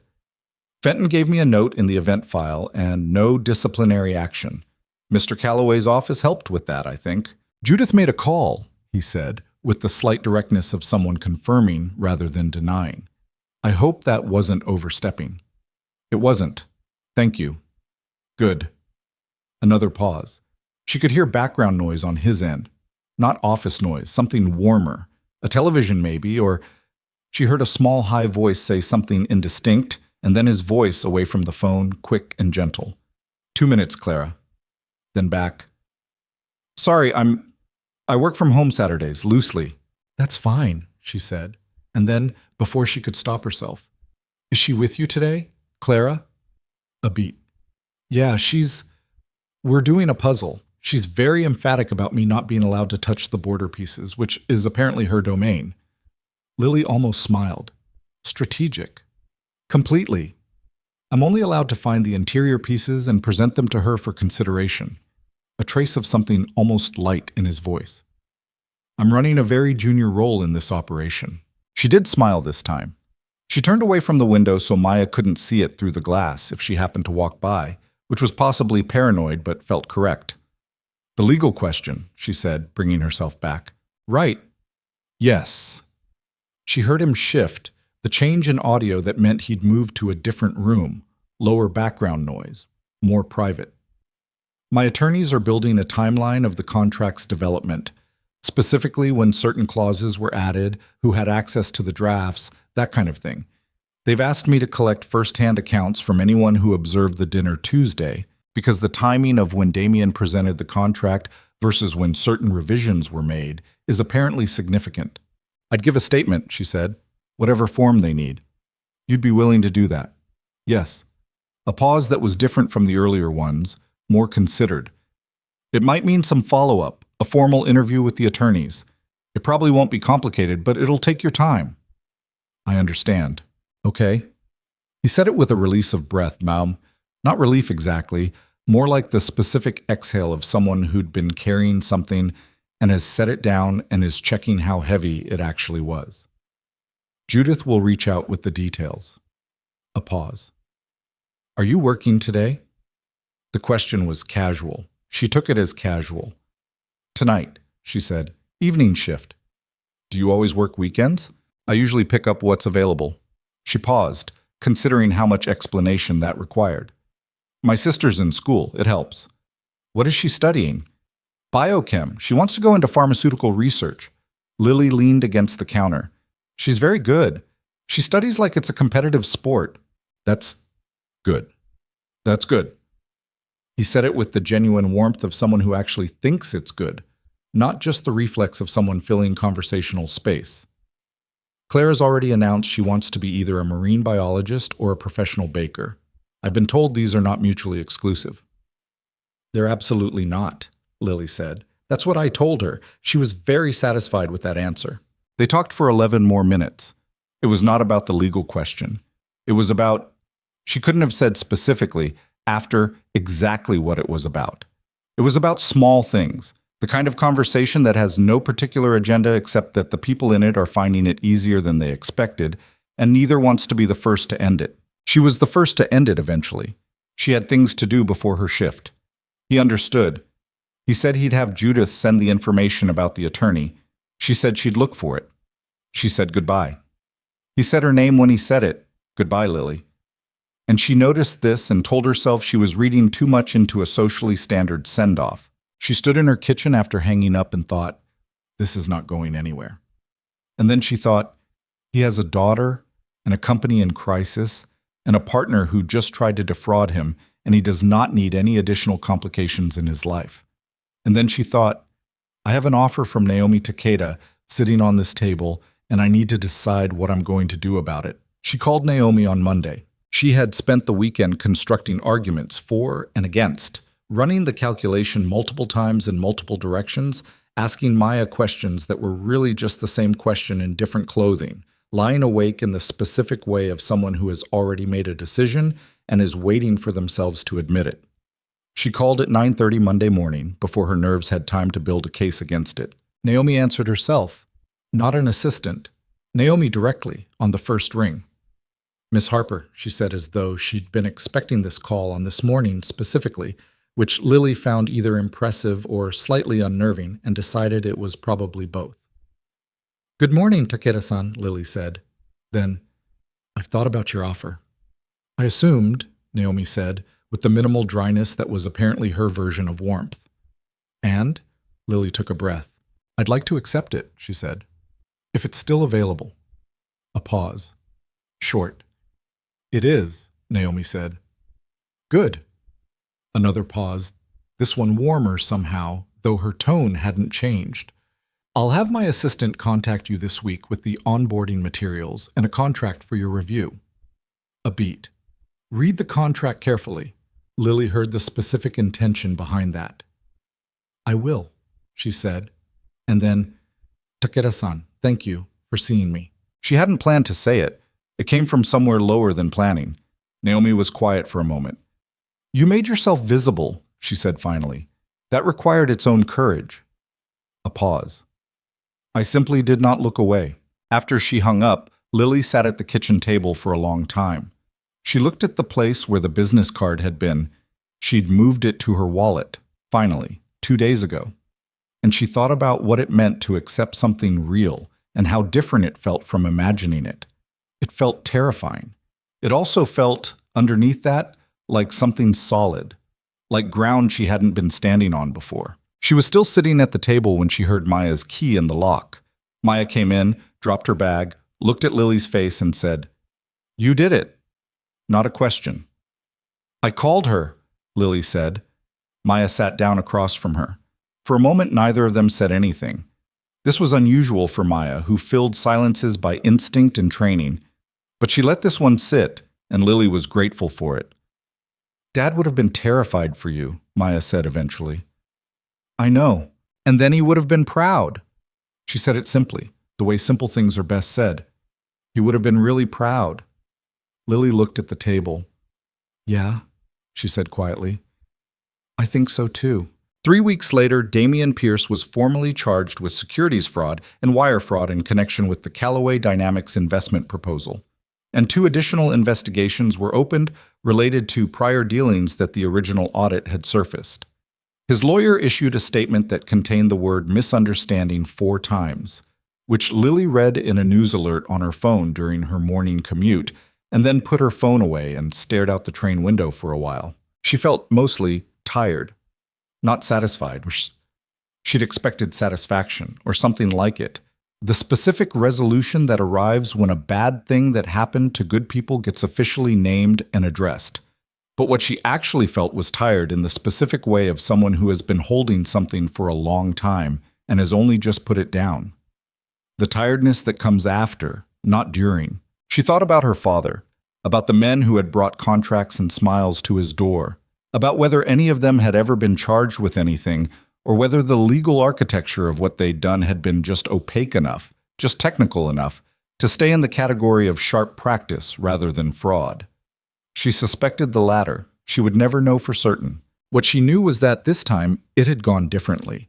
This time, someone had been in the room who could read the contract, and this time she had not stayed quiet. She got off at her stop and walked to the Callaway Dynamics offices, where she had been spending 2 days a week for the past 3 weeks, helping Ethan's restructured team prepare disclosure documentation for the new partnership with Naomi's fund. It was not her official role. Her official role, which started in 2 weeks when her Wellington notice period ended, was with Naomi's North American operation. But Naomi had suggested it as part of her onboarding, a way to understand both sides of the partnership she would eventually be coordinating between. The Callaway offices were on the 18th floor of a building on West 43rd Street. Open plan in the way of tech companies who'd committed to the aesthetic of collaborative space while still managing the specific interpersonal friction of people who worked too closely and too intensely. The team was smaller than it had been before the crisis. Some people had left. Some had been let go as the company shed the operational infrastructure that Damian's financial engineering had supported. What remained was compact and, from what Lily could observe, genuinely good. The kind of people who stayed through the ugly part because they believed in the thing they'd helped build. Ethan moved through the space differently than she'd expected. He was quieter in his own office than he'd seemed even at the dinner, less performative in the absence of an audience, more direct, more willing to sit with uncertainty rather than talk over it. She had spent enough time around people who managed crisis by projecting confidence to recognize the difference between that and someone who simply tolerated the unresolved and kept moving. He was good at this. She hadn't known that before she saw it. They worked mostly in parallel those first weeks.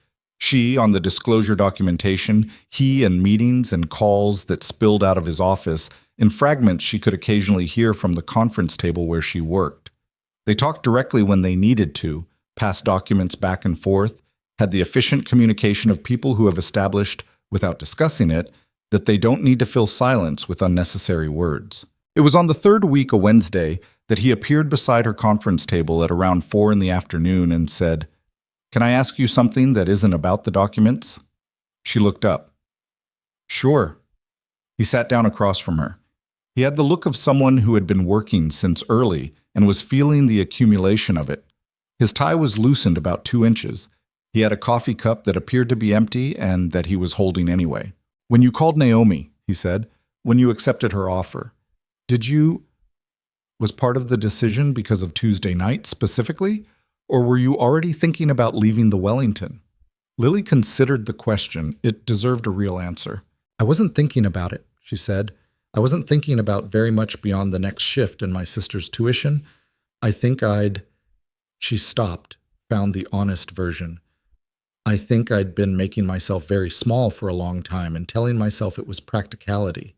Naomi's offer made it harder to keep doing that. He nodded slowly.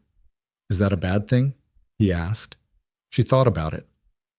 It's a terrifying thing, she said. I haven't decided yet whether it's bad. He almost smiled. Fair. A pause. Why do you ask? She said. He looked at his empty coffee cup. I'm trying to understand what it looks like when someone decides to stop making themselves small, he said. I think I've been doing a version of the same thing. He looked up. Burying everything in work so I didn't have to be anywhere else.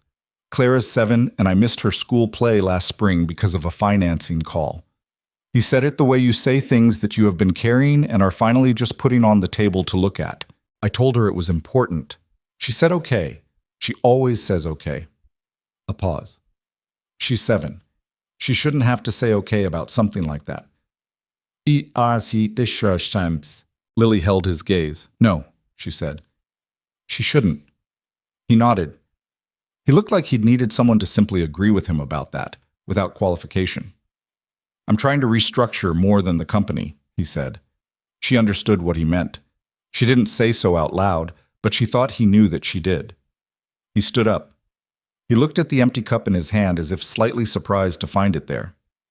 Do you want coffee? He said. She looked at the documents in front of her, at the clock, at the 3 paragraphs she still needed to review before end of day. Yes, she said. He went to get it. He brought it back. He set hers down carefully, the way people set things down when they are paying attention, and went back to his office. Lily looked at the coffee cup for a moment. Then she went back to work. Outside the 18th floor windows, November New York did what it did, enormous and cold and indifferent, and from this height, briefly beautiful in the way that difficult things sometimes were. December came to New York the way it always did, not gradually, but all at once, the temperature dropping over a single weekend like a decision being made, the city shifting its coat collar up and its pace forward, and its entire collective disposition toward something more interior. The light changed, the hours shortened, the streets filled with people who were moving faster and looking down more, the specific combination of cold and purpose that Manhattan wore in the weeks before the year ended. Lily noticed all of this from different windows than she was used to. Her last shift at the Wellington had been a Tuesday, exactly 4 weeks after the dinner on the 14th floor.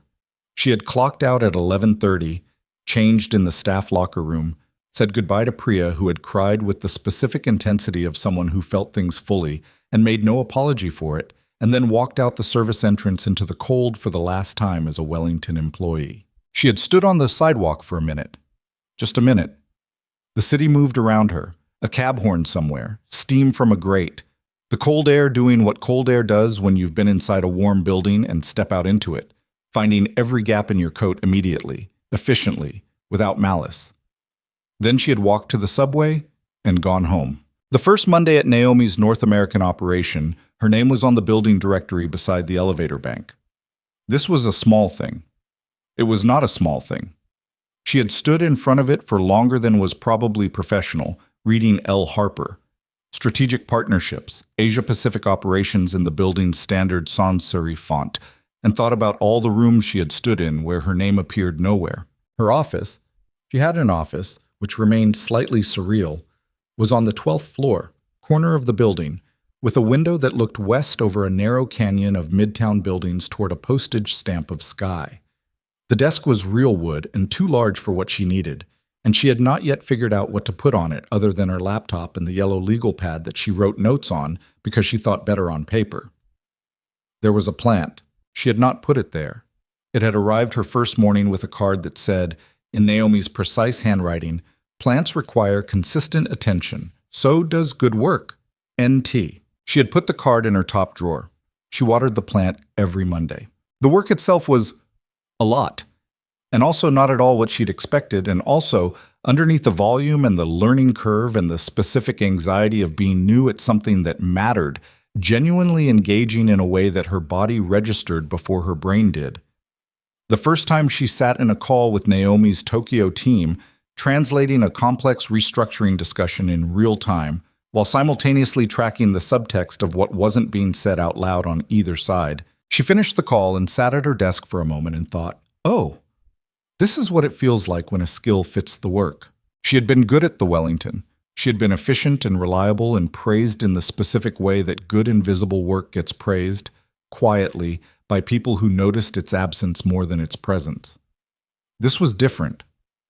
This was work that required her to be the opposite of invisible. To speak. To interpret not just language, but context, nuance, the space between what people said and what they meant, and what they needed the other party to understand. She was good at it, better than she'd expected. The surprise of this wore off slowly, like ice thawing. Not all at once, but consistently, until one morning she arrived at the office and sat down and started work without the layer of background anxiety that had been present every morning for the first 3 weeks. Maya noticed the difference before Lily did. "You're sleeping better," Maya said over breakfast one morning in mid-December. "How do you know? You used to get up at 3 in the morning and make tea. I'd hear the kettle." Maya looked at her over her coffee cup. "You haven't done that in 2 weeks." Lily considered this. "I've been tired." "You've been less afraid," Maya said, with the specific precision of someone who loves you enough to say the accurate thing instead of the comfortable one. Lily didn't argue. She drank her coffee and thought about it, and decided that less afraid and tired were probably both true and not mutually exclusive. The Callaway situation continued in parallel, the way large things continue when they are still in the process of being resolved. Ethan's disclosure to the SEC had opened an investigation that was, according to the coverage, Lily continued to follow with more attention than she entirely admitted to herself, moving through its procedural phases at the specific pace of regulatory processes. Slow, thorough, and occasionally producing a news alert that she read on her phone on the subway with the contained attention of someone who tells herself she is simply following a story she was proximate to. The restructured partnership with Naomi's fund had been formally announced in the 3rd week of November. The coverage was favorable, not uncritically so, but the narrative that emerged was one of a company that had identified a problem, disclosed it fully, and moved forward with corrected documentation and independent oversight. Several analysts who had been negative on Callaway Dynamics upgraded their position. 2 institutional clients who had paused contracts resumed them. Lily had been present, in her professional capacity, for several of the partnership framework meetings between Ethan's team and Naomi's. This was technically the role she'd been placed in. She was the operational link between the 2 organizations, the person who made sure that what was agreed in English translated correctly into what was understood in Japanese, not just linguistically, but contractually, culturally, in the ways that mattered long-term. She was good at this, too. She was assembling a more complete picture of him, in the way you assemble pictures of people when you work alongside them, rather than across from them at a dinner table. He was precise in meetings, which she had expected. He was also, which she had not fully expected, genuinely funny, not in the performing way of people who use humor to maintain distance, but in the dry, quiet way of someone who notices the absurdity of things and occasionally lets the observation surface. He had opinions about things outside his field. He read actual books. He was a bad cook, which she knew because he once ate a sad desk lunch of what appeared to be cold rice with something unidentifiable on top of it. And when she said, because she couldn't not, "Is that dinner for you?" he had looked at it with clear-eyed honesty and said, "It might be. I'm not sure what I was going for here." He also, occasionally, said things that landed in her chest and stayed there. In a meeting in early December, one of Naomi's senior associates, a man in his 50s named Kenji, who was careful and thorough and occasionally impatient with what he saw as American imprecision, had challenged a timeline in the restructuring agreement more aggressively than the situation technically warranted. The challenge was partly substantive and partly, Lily recognized, a test of whether Ethan's team would hold their position or fold under pressure from the investor's side. Ethan had held his position, clearly, without aggression, with the specific calibrated confidence of someone who knew exactly where his ground was and stood on it without needing to raise his voice about it. Afterward, walking out of the conference room, Lily had said, half to herself, "That was well handled." He had looked at her sideways. "You sound surprised." "I'm not surprised," she said. Then honestly, "Maybe a little." "Because of Damien." She looked at him. Because of what happened with Damien, he said. He said it the way he said things about that period. Matter of fact, without performing difficulty or performing recovery, just placing it in the sentence as a fact that existed. You're wondering if I can hold a position when I'm being pressured, specifically by someone on the investor side. Because last time I trusted someone I shouldn't have, and it went through all the way to $83 million before I caught it. She said nothing, because he wasn't wrong. Fair, he said. I'd wonder the same thing. A pause. The difference is that this time I'm reading the contracts myself. She looked at him for a moment. Good, she said. And that was the whole conversation, but it stayed with her for the rest of the day in a way that longer conversations sometimes didn't. The thing that was happening between them, and she was aware something was happening, she was not naive enough or self-deceptive enough to pretend otherwise, was happening in the specific way that things happen when two people are both being careful. Not performing carefulness. Actually careful. Actually paying attention to the edges of things, to the places where it would be easy to step forward and where stepping forward might mean something neither of them had fully thought through. They had coffee together most Wednesdays when she was in the Callaway offices. This had become something without being named. It had simply established itself, the way habits establish themselves when nobody decides to make them, and nobody decides to stop them either. He brought her coffee the second week because he'd been getting himself one and asked.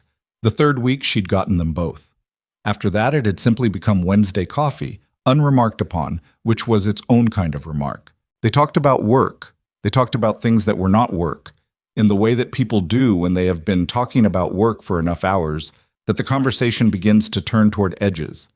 He told her about Clara's school play, the one he'd missed the previous spring, and how he had, this December, told his assistant to block the afternoon in his calendar 6 weeks in advance and defend it against everything including the partnership closing. Did it hold? Lily asked. It held, he said. She played a snowflake. She had one line. She delivered it with the conviction of someone who believed it was the most important line in the play. Was it the most important line in the play? I have no idea. There were a lot of snowflakes. He was looking at his coffee cup with an expression she had come to recognize, the specific expression of someone describing something that mattered enormously to them and was slightly uncomfortable with how much it showed. She knew I was there. I could see her checking. Every time she came out from backstage, she'd look for me. He stopped. I had missed a lot of things. I was there in the logistical sense. I was present, physically. I just wasn't paying the right attention. Lily was quiet. Clara doesn't hold it against me, he said. She's incapable of holding things against people, which is either extraordinary generosity or she's just 7 and doesn't have the architecture for it yet. A pause. I can't decide which it is. Maybe both, Lily said. He looked at her. Yeah, he said. Maybe both. She had told Maya, after the second Wednesday coffee, that it was a professional relationship. Maya had said, okay. After the fourth, she had said, it's possible it's becoming something more than professional. Maya had looked at her with the patience of someone who had been waiting for exactly this sentence and had enough self-control not to say, I told you so. What are you going to do about it? Maya asked. Nothing, Lily said. He has a daughter and a company that's still stabilizing and a partner who just defrauded him, and I work for his primary investor. Any one of those things is a reason to be careful. And all of them together? All of them together is a reason to be very careful. Maya was quiet for a moment. Then, being careful and being nothing aren't the same thing. Lily had thought about this for several days without arriving at a resolution, which was where she still was when, in the third week of December, something happened that moved things out of the category of careful observation and into something less manageable. Ethan called her on a Thursday afternoon, not through Judith, his personal number, the one that said EC in her contacts. I have a situation, he said. No preamble. Clara's sitter called in sick. I have a 2-hour call with the Tokyo team starting in 40 minutes. My backup sitter isn't available. My mother is in Boston. A pause, the pause of a person rapidly running through options. I know this is not appropriate to ask. You can absolutely say no. But you know Japanese business protocol. You know the partnership framework. And Clara is... Another pause, briefer. Clara is not a difficult child. She reads. She watches things on her tablet. She mostly just requires that an adult be physically present. Lily held the phone. Where are you? She said. The office. Is Clara at home? She's here with me. She's in the conference room with her tablet. She's fine currently, but I can't have her in the room for the call. And I can't leave her unsupervised for 2 hours in an office building. And I'll be there in 20 minutes, Lily said. A pause. You're sure? You said she reads. She reads a lot. Then we'll be fine, Lily said. I'll see you in 20 minutes. She was there in 18. Clara Calloway was sitting in the conference room with a tablet and a very large stuffed rabbit. The same rabbit, Lily would realize, that had been in the wallpaper photo on Ethan's phone the night of the Wellington dinner. And she looked up when Lily came in with the direct, assessing gaze of a 7-year-old who had not been prepared to be assessed by in return. She was small for 7 and very dark-eyed, and had a watchfulness about her that was familiar in the way that certain things are familiar when you have spent a lot of time in similar proximity. She looked at people the way Lily looked at people, with the specific attention of someone who had learned early that the information you gathered before speaking was often more useful than anything you'd learn after. Ethan was beside her, jacket back on, the particular look of a man whose 2-hour call was starting in less than 10 minutes, and who was rapidly recalculating the state of his life. Clara, he said, this is Lily. She works with me. She's going to hang out with you while I'm in my call. Clara looked at Lily. Lily looked at Clara. Hi, Clara said. Hi, Lily said. Clara looked at the rabbit in her lap, then at Lily. Do you know what a narwhal is? Lily blinked once. Yes. It's a whale with a tusk. They live in Arctic waters. Some people used to think the tusk was a unicorn horn. Clara's expression shifted, from assessing to something that had more warmth in it, though she kept it controlled in a very 7-year-old way that Lily found almost painful in its recognizability. That's what I thought too, she said. Dad says they're real, but I didn't believe him until I looked it up. Healthy skepticism, Lily said. Clara considered this. Okay, she said, which appeared to be her verdict. Then she moved the rabbit to one side, creating a space on the bench beside her that was exactly the size of a person. Not a large space, but a deliberate one. Ethan, who was watching this exchange with an expression Lily deliberately did not look at too closely, said, I'll be in my office. The call is 2 hours. I'll text if it runs. Go, Lily said. He went. The 2 hours were not what she'd expected, which was that she would sit at a table while Clara watched her tablet, and they would exist in parallel, and she would answer occasional questions. Clara watched her tablet for approximately 25 minutes. Then she asked if Lily wanted to see a book about deep-sea creatures. The book was on her tablet, but there was also a physical version in her backpack because, as Clara explained with the patient logic of someone who has thought about this carefully, screens made your eyes tired. The book was hardcover with large photographs, and Clara had clearly read it many times because she knew where every page was. They went through the book. Clara explained things. Not all of them were accurate. She had some supplementary theories about anglerfish that Lily was fairly sure departed from established science.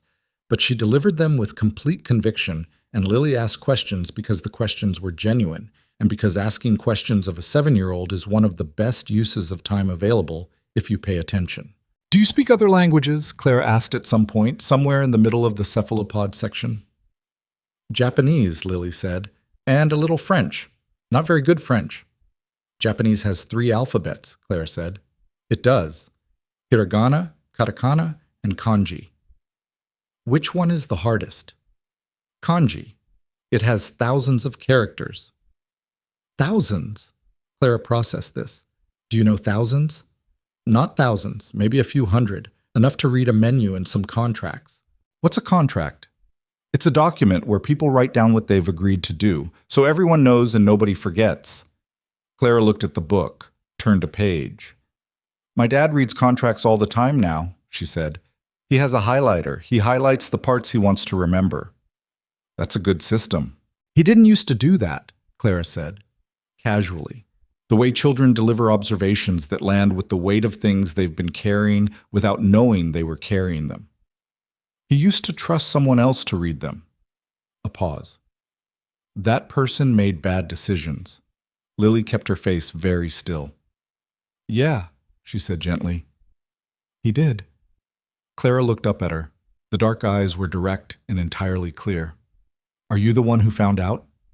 Lily held her gaze. I helped, she said. Your dad figured it out. Clara considered this version. He said someone helped him. He didn't say who. He was probably being discreet. What's discreet? Careful about what you say and who you say it to. Clara nodded slowly, the nod of someone filing this away. He smiles more now, she said, than before. Lily said nothing. He used to do this thing, Clara paused, looking for the description, where he would be in the room, but his face would be somewhere else. Like his thoughts were in another place, and they forgot to bring his face with them. She demonstrated this by going briefly vacant in an expression that was so accurate it made Lily's chest tighten. He still does it sometimes, but less. That's good, Lily said carefully. He talks about you, Clara said. Not accusatory, simply factual, the way 7-year-olds are factual when they have decided you are trustworthy enough for the information. Lily was quiet for a moment. What does he say? Clara looked at the deep-sea book, turned another page to a photograph of a mantis shrimp, which had apparently the most sophisticated color vision of any creature on the planet, according to the caption, which Clara read aloud. He says you're the most honest person he knows, Clara said, still looking at the mantis shrimp. He said it to his friend Marcus on the phone. I heard it from the hallway. She looked up, unapologetic.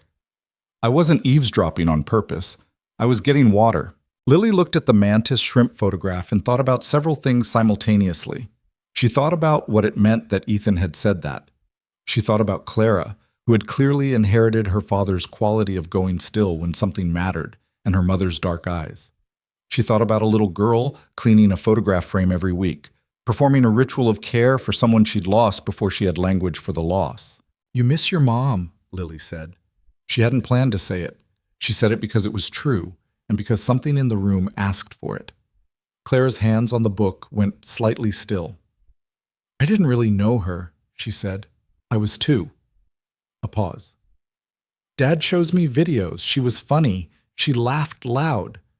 A pause that was longer and had more inside it. I don't remember the sound, but he describes it. Lily sat with this for a moment.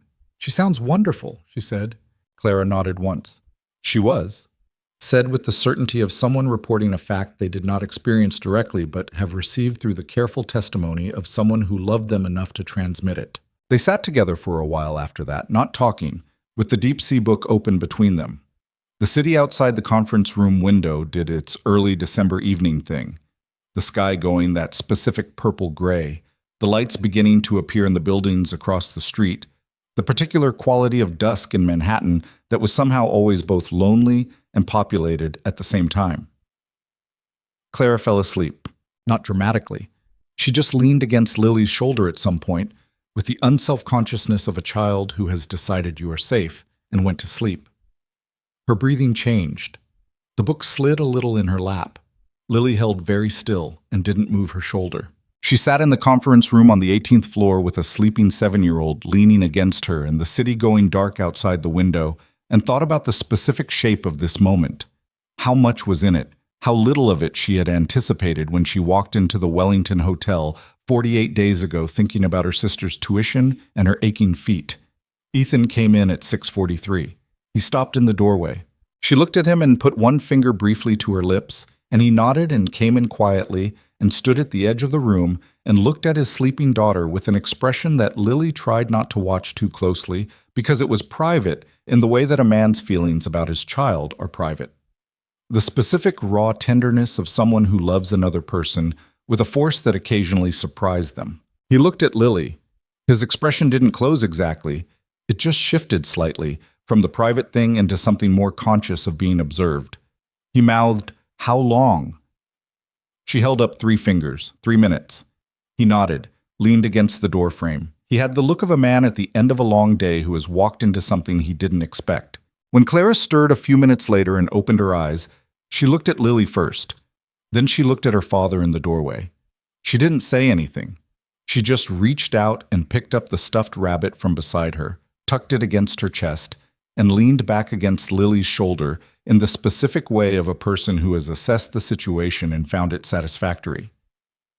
Ethan looked at this. He looked at it for a long moment with the specific expression of someone witnessing something they didn't know they were hoping for. "Hey, Bug," he said softly. "Good nap?" "Hmm?" Claire's voice was sleep rough. "Lily knows about narwhals." "Does she?"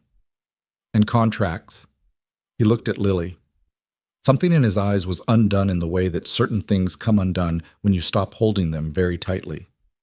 "I know," he said. He ordered food. He always seemed to default to takeout, which Lily was coming to understand was not laziness, but the specific practicality of a single parent who had long ago made peace with outsourcing the things that weren't load-bearing. Thai food arrived while Clara was washing her hands in the bathroom, and they ate it in the conference room because nobody suggested moving to a restaurant, and the conference room felt, by then, like a reasonable place to be. Clara ate noodles.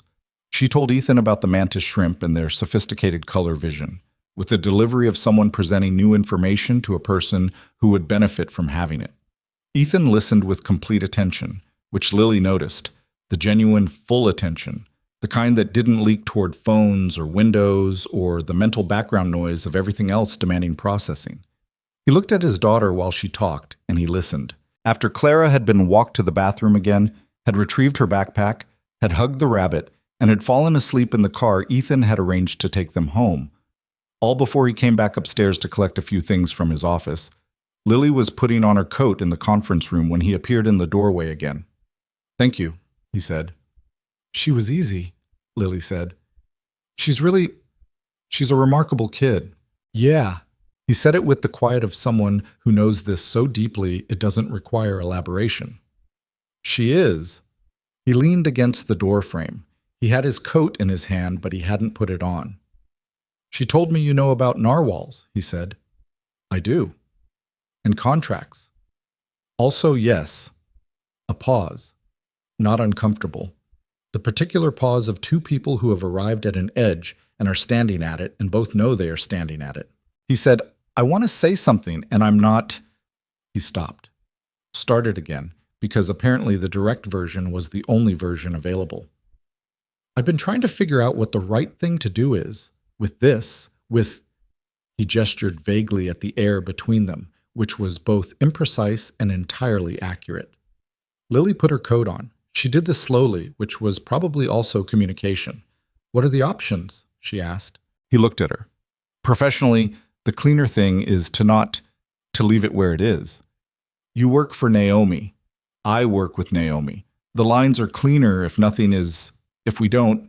"Yes," she said. "That's true. But I don't think I'm actually capable of continuing to pretend that Wednesday coffee is just coffee," he said. Flat, direct. The way he said things when he had stopped managing them and just said them. "I've been trying. I'm not succeeding." Lily looked at him. She had been thinking about Maya's voice saying, "Being careful and being nothing aren't the same thing." And she had been thinking about Clara asleep against her shoulder, and she had been thinking about all the rooms she had made herself invisible in and the specific exhaustion of that sustained effort. "The professional situation is complicated," she said. "Yes. I'm not going to pretend it isn't. I'm not asking you to. And I'm not—" She stopped. "I haven't done this in a while. Any of this. I don't know how to do this casually. That's not who I am." "I know," he said. And he said it with the specific weight of someone who actually knows, who has been paying attention for long enough to understand what they're saying yes to. "I'm not asking for casual." She looked at him for a long moment. The conference room was quiet. Outside the window, December Manhattan glittered in its cold, indifferent, beautiful way. "Then we should probably talk about it properly," she said. "Not here. Not at the end of a long day in your conference room with Thai food containers on the table." "Okay," he said. A pause. "When?" She thought about her schedule, about the partnership review meeting Thursday, about the Tokyo call Friday morning. about the 100 reasons to be careful, and Maya's voice saying being careful and being nothing aren't the same thing. Saturday, she said. Coffee. Not Wednesday coffee. Different coffee. On purpose. He looked at her. Then he smiled. Properly, fully, the expression completing itself in a way she had seen building for weeks and was only now arriving. It changed his face substantially. It made him look younger and less armored and slightly like someone who was surprised to find themselves smiling. Saturday, he said. I know a place. She nodded. She picked up her bag. She walked to the door, which meant walking past him, and for a moment they were close in the way of the doorway, and neither of them moved quite as efficiently as they might have, and she looked up at him, and he looked down at her, and the moment was exactly as weighted as it should have been for two people who had just agreed to something they weren't calling anything yet. Good night, she said. Good night, Lily. She walked down the hallway, pressed the elevator button, listened to the elevator arrive and the doors open, stepped inside and turned around. He was still standing in the conference room doorway at the end of the hall, watching her go, his coat still in his hand. The elevator doors closed. She stood in it as it descended 18 floors and thought about Clara saying he smiles more now, and she thought about Naomi saying, you made yourself visible. That required its own courage, and she thought about her father's business and the contracts that had looked like one thing and been another, and she thought about the specific feeling of standing at the Wellington's 14th floor window at 2 a.m. with a business card in her pocket and not knowing yet what it meant. She had not known that it meant this. She was not sure what this was yet. Not exactly, not with the clean definition that frightened people sometimes needed before they could move forward. But the elevator reached the lobby, and the doors opened, and she walked out into the December cold, and she was not frightened. That felt, for now, like enough. She walked to the subway. The city moved around her, enormous and cold and lit from within. She put her hands in her pockets. She thought about Saturday. She walked faster. Saturday arrived with the specific indifference of winter mornings that have no opinion about what you plan to do in them. Lily was up at 7, which was earlier than she needed to be, for reasons she refused to examine too closely. She made coffee. She stood at the kitchen window and watched the street below do its quiet, early weekend thing. A man walking a dog, a delivery truck idling on the corner, two people in heavy coats moving fast with their heads down. The particular quality of a city that is technically always awake but has different speeds, and Saturday morning was one of its slower ones. Maya was still asleep. This was a mercy, because Maya would have had opinions about what Lily was wearing and how long she'd been standing at the window and what it meant that she'd made coffee and then forgotten to drink it while she was thinking about other things. She drank the coffee. She thought about other things anyway. She thought about the way the elevator doors had closed with Ethan still standing at the end of the hallway, his coat in his hand, and the particular expression on his face that she'd been assembling and reassembling in her mind for the last 48 hours, like something she kept returning to because she hadn't finished deciding what it meant. She knew what it meant. That was the thing she was really doing at the kitchen window at 7 a.m, not thinking, but finishing the process of admitting what she already knew. Admitting it fully, without the scaffolding of professional caution or reasonable concern, or all the very sensible things she'd been telling herself for the past 6 weeks about lines and complications and timing. She was 30 years old. She had spent the better part of the last 13 years making herself useful and making herself small and making herself invisible in rooms where she was present but not counted. And then one Tuesday night in February, she had opened her mouth and none of that had been possible anymore, and something had been in motion ever since that she had mostly been running to keep up with. She finished her coffee. She went and got dressed without overthinking it, which was its own small victory. The coffee place Ethan had suggested was on the Upper West Side, 15 minutes from his apartment. She knew this because he'd sent the address and she'd looked it up. The way you look up places when you're not sure what kind of morning it's going to be, and you want at least one variable that you understand in advance. It was a small place, not aggressively designed, the kind that had been on the same corner for 20 years, and had regulars who came in with the specific ease of people who know where everything is. Good light. The smell of actual coffee rather than the performance of coffee. A chalkboard menu. Ethan was already there when she arrived. This surprised her. She had expected to be early. She was always early. It was a function of anxiety and respect in roughly equal parts. But he was already at a corner table with 2 cups, which meant he had ordered for her, which meant she had mentioned at some point what she drank, and he had retained it. She wasn't sure when she'd mentioned it. She filed this fact away without comment. He looked up when she came in. He was not wearing a suit.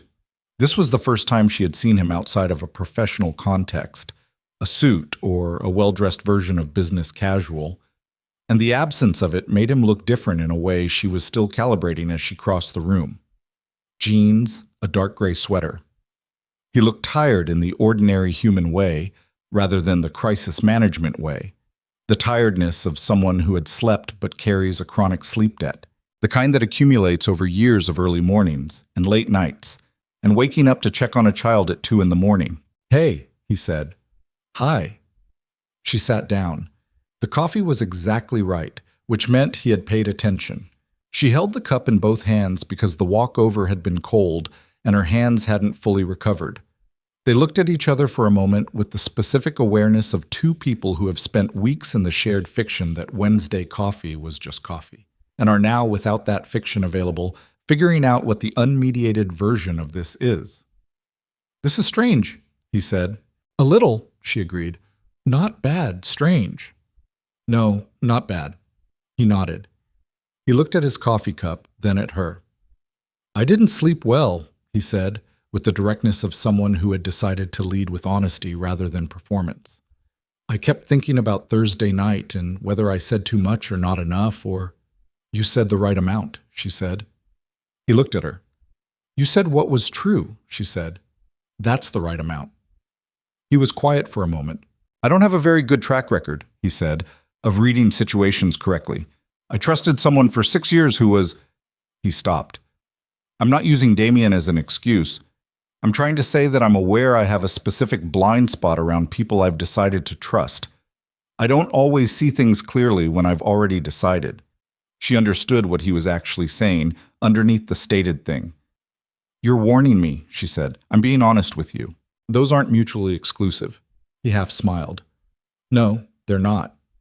She looked at the window. The street outside was doing its Saturday morning thing, unhurried and gray-skied and entirely unaware of being observed. "I don't trust easily," she said. "That's mine. I've been careful for so long that I sometimes can't tell the difference anymore between caution and just being afraid of something going wrong." She looked at him. "That's not a reason not to try. I'm just naming it because you named yours." He was looking at her with the full attention she had come to understand was one of his most consistent qualities. The way he listened without filling the space, without performing engagement, just actually receiving what was being said. "Okay," he said. "Okay," she said. It wasn't a declaration. It wasn't a resolution of everything complicated about the situation. The professional overlap, the specific vulnerability of two people who had both been broken in different ways and were still, quietly, in the process of reassembly. It was just two people agreeing to try something that scared them. They drank their coffee. They talked. Not about work. They made a loose and unspoken agreement somewhere in the first 10 minutes that this morning was not about work, and held it. He told her about growing up in Philadelphia, the youngest of 3 brothers, a mother who taught high school English and had opinions about every book he'd ever brought home, a father who fixed cars on weekends and communicated primarily through acts of practical service rather than words. He said this last thing with a smile that was complicated and fond, in the way that feelings about parents usually are. She told him about Osaka, about the specific quality of the neighborhood where she'd grown up, the narrow streets and the market 2 blocks from their apartment, and the way her father would take her and Maya to the waterfront on Sunday mornings when the weather was good. She told him about coming back to the United States at 15, the specific disorientation of returning to a place that was technically home but felt foreign, the way she'd used language, the fluency, the precision of moving between 2 linguistic worlds, as a way of making herself necessary in rooms where she would otherwise have been simply a teenager who didn't quite fit. He listened to all of it. He didn't try to fix any of it or offer the consoling framework that people sometimes offered when they were uncomfortable with other people's hard history. He just listened. "You've been necessary for a long time," he said when she'd finished. "In the background, making things work." "Yes." "That's exhausting." "It is," she said. "I didn't know how exhausting until I stopped." He looked at her steadily. "Are you still stopping?" She thought about it honestly. I'm learning to, she said. It doesn't feel natural yet, but I'm trying. Outside, it had started to snow. Not heavily. Light, thin flakes, the kind of early December snow that wasn't going to stick but wanted to make its intentions known. The street outside the coffee shop window whitened slightly at the edges, and the people passing on the sidewalk hunched their shoulders a fraction deeper into their coats. They both noticed it at the same time and both looked at the window. Clara's going to lose her mind, he said. Does she love snow? She treats every snowfall like a personal gift. Last year she made me come outside at 11 at night because it was snowing, and she said we had to see it right then because by morning it might be different. He looked at the window with the expression of someone replaying a memory they have categorized as important. We stood on the sidewalk outside our building in our pajamas and our coats for about 10 minutes just watching it come down. A pause. She was right. It was different by morning. Lily looked at the snow falling outside the window. She thought about a man in his pajamas and a small girl with dark eyes standing on a sidewalk at 11 at night watching snowfall.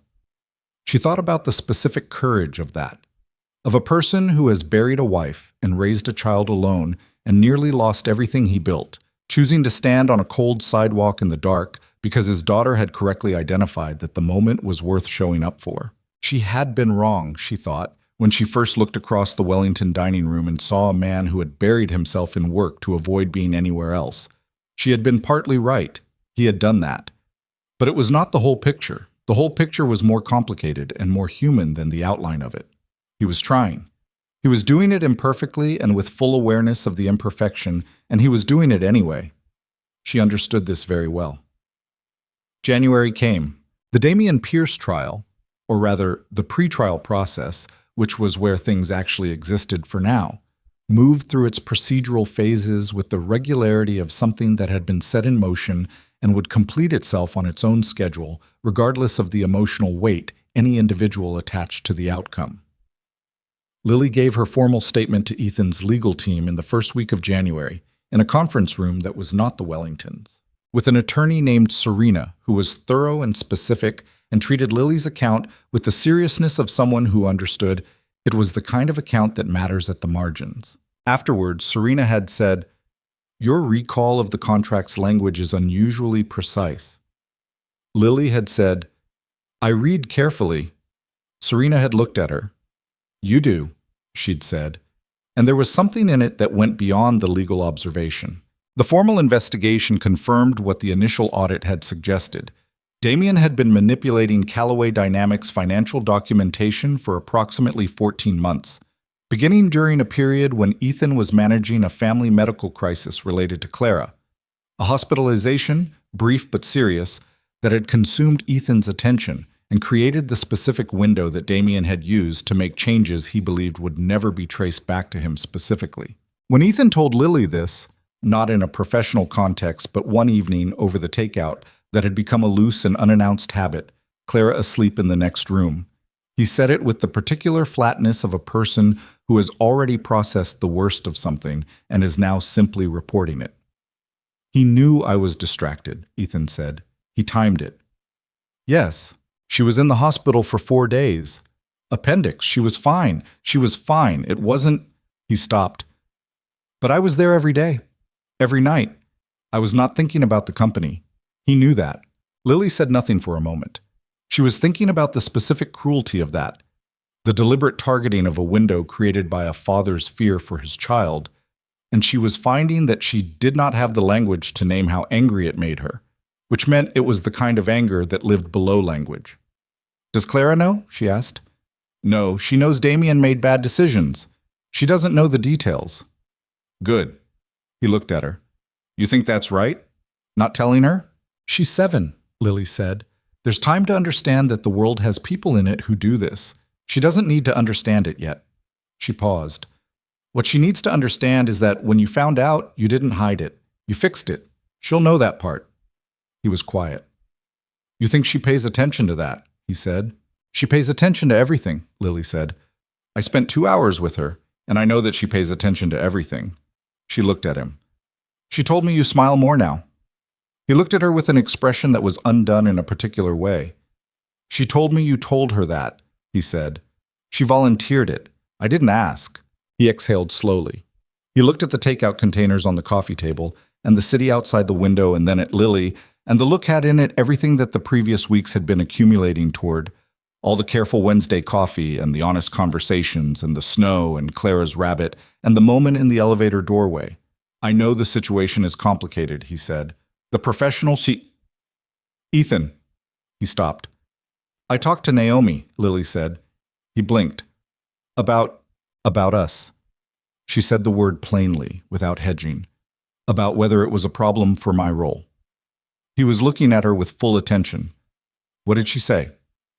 Lily thought about the phone call, about Naomi's silence on the other end of the line, the specific quality of it, not disapproval, something more considered, and then her voice when she finally spoke. Miss Harper, I hired you because of your judgment. I expect that judgment to extend to your personal life. If you are asking whether I consider your private relationship with Mr. Calloway a conflict of interest, the answer is not inherently. What would be a conflict is if it affected your work. Does it? Lily had said, no, I intend to make sure it doesn't. Naomi had said, then I don't see a problem. I do see, however, that you are asking me permission for something that is yours to decide, which suggests you may still be in the habit of making yourself small. Work on that. She told Ethan the relevant part of this, not the last sentence, which was between her and Naomi, but the substance of it. He listened. When she finished, he said, you talked to her before telling me. I needed to know the professional situation was clear before I could think about the rest of it without that in the way. He absorbed this. That's very... He paused, and she could see him looking for the right word, not the easy one. That's very you, he said finally, taking care of the structure before you let yourself want anything. She looked at him. Is that a criticism? No, he said, firmly. It's not. A pause. It's just... I want you to know that you're allowed to want things first, before you've secured all the exits. He held her gaze. You don't have to earn it. The apartment was quiet. The city outside was doing its January thing, cold and bright and permanent. Clara was asleep down the hall with her rabbit and her deep-sea book and her specific serious attention to the world. Lily thought about her father, about what it had cost him to trust the wrong thing, and how that cost had traveled forward in time and shaped the person she had become. The carefulness, the invisibility, the elaborate architecture of reduced expectation that she had constructed and lived inside for a decade, because it was safer than being someone who wanted things fully and might lose them. She thought about what it meant to inherit someone else's wound, to carry it without knowing you're carrying it until the specific moment when something makes you set it down. She said, I'm working on it. He said, I know. And then neither of them said anything for a while, and the silence was the good kind. The kind that doesn't need filling, that holds things comfortably rather than requiring them to be named before they were ready. He reached across the couch and took her hand, carefully, without drama. The way you touch something you don't want to startle. She let him. She thought, this is what it feels like. Not the Hollywood version, not the resolved version where everything difficult has been cleaned up and set aside. The actual version, complicated history and professional caution, and a sleeping child down the hall, and two people who were both still figuring out how to be less afraid. The actual version, with all of it still present, and choosing it anyway.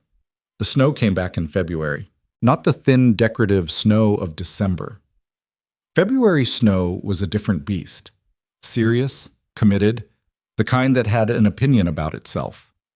It came on a Tuesday, which Lily noticed because Tuesdays had held a specific weight in her internal calendar since the dinner at the Wellington almost exactly a year before, and it came heavily and continuously for most of the day.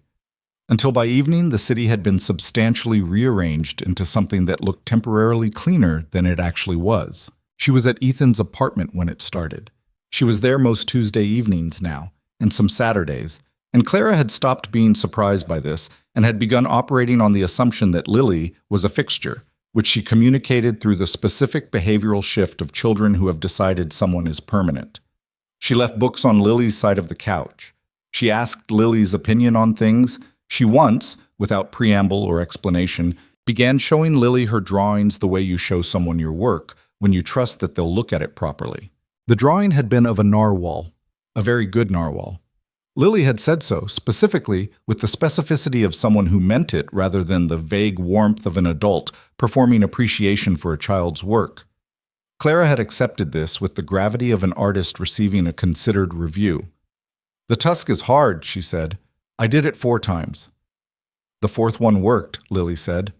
"I know," Clara said, unapologetic, accurate. On the Tuesday, the snow came back. They were all 3 in the living room when the city outside went from raining to snowing in the sudden way it sometimes did.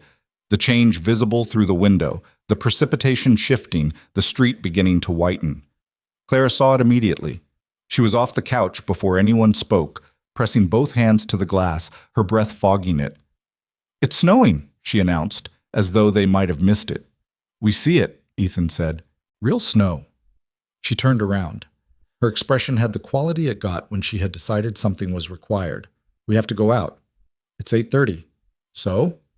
Ethan looked at Lily. Lily looked at the snow coming down outside, thick and unhurried and entirely committed to itself. She looked at Clara, who was already pulling away from the window and looking for her coat with the urgency of someone for whom the correct response to a snowfall at 8:30 was obviously to go outside in it. She thought about 2 people standing on a sidewalk in their pajamas at 11 at night, watching snowfall and being right about it. "She's right," Lily said. Ethan looked at her. "She's right," Lily said again. "We should go out."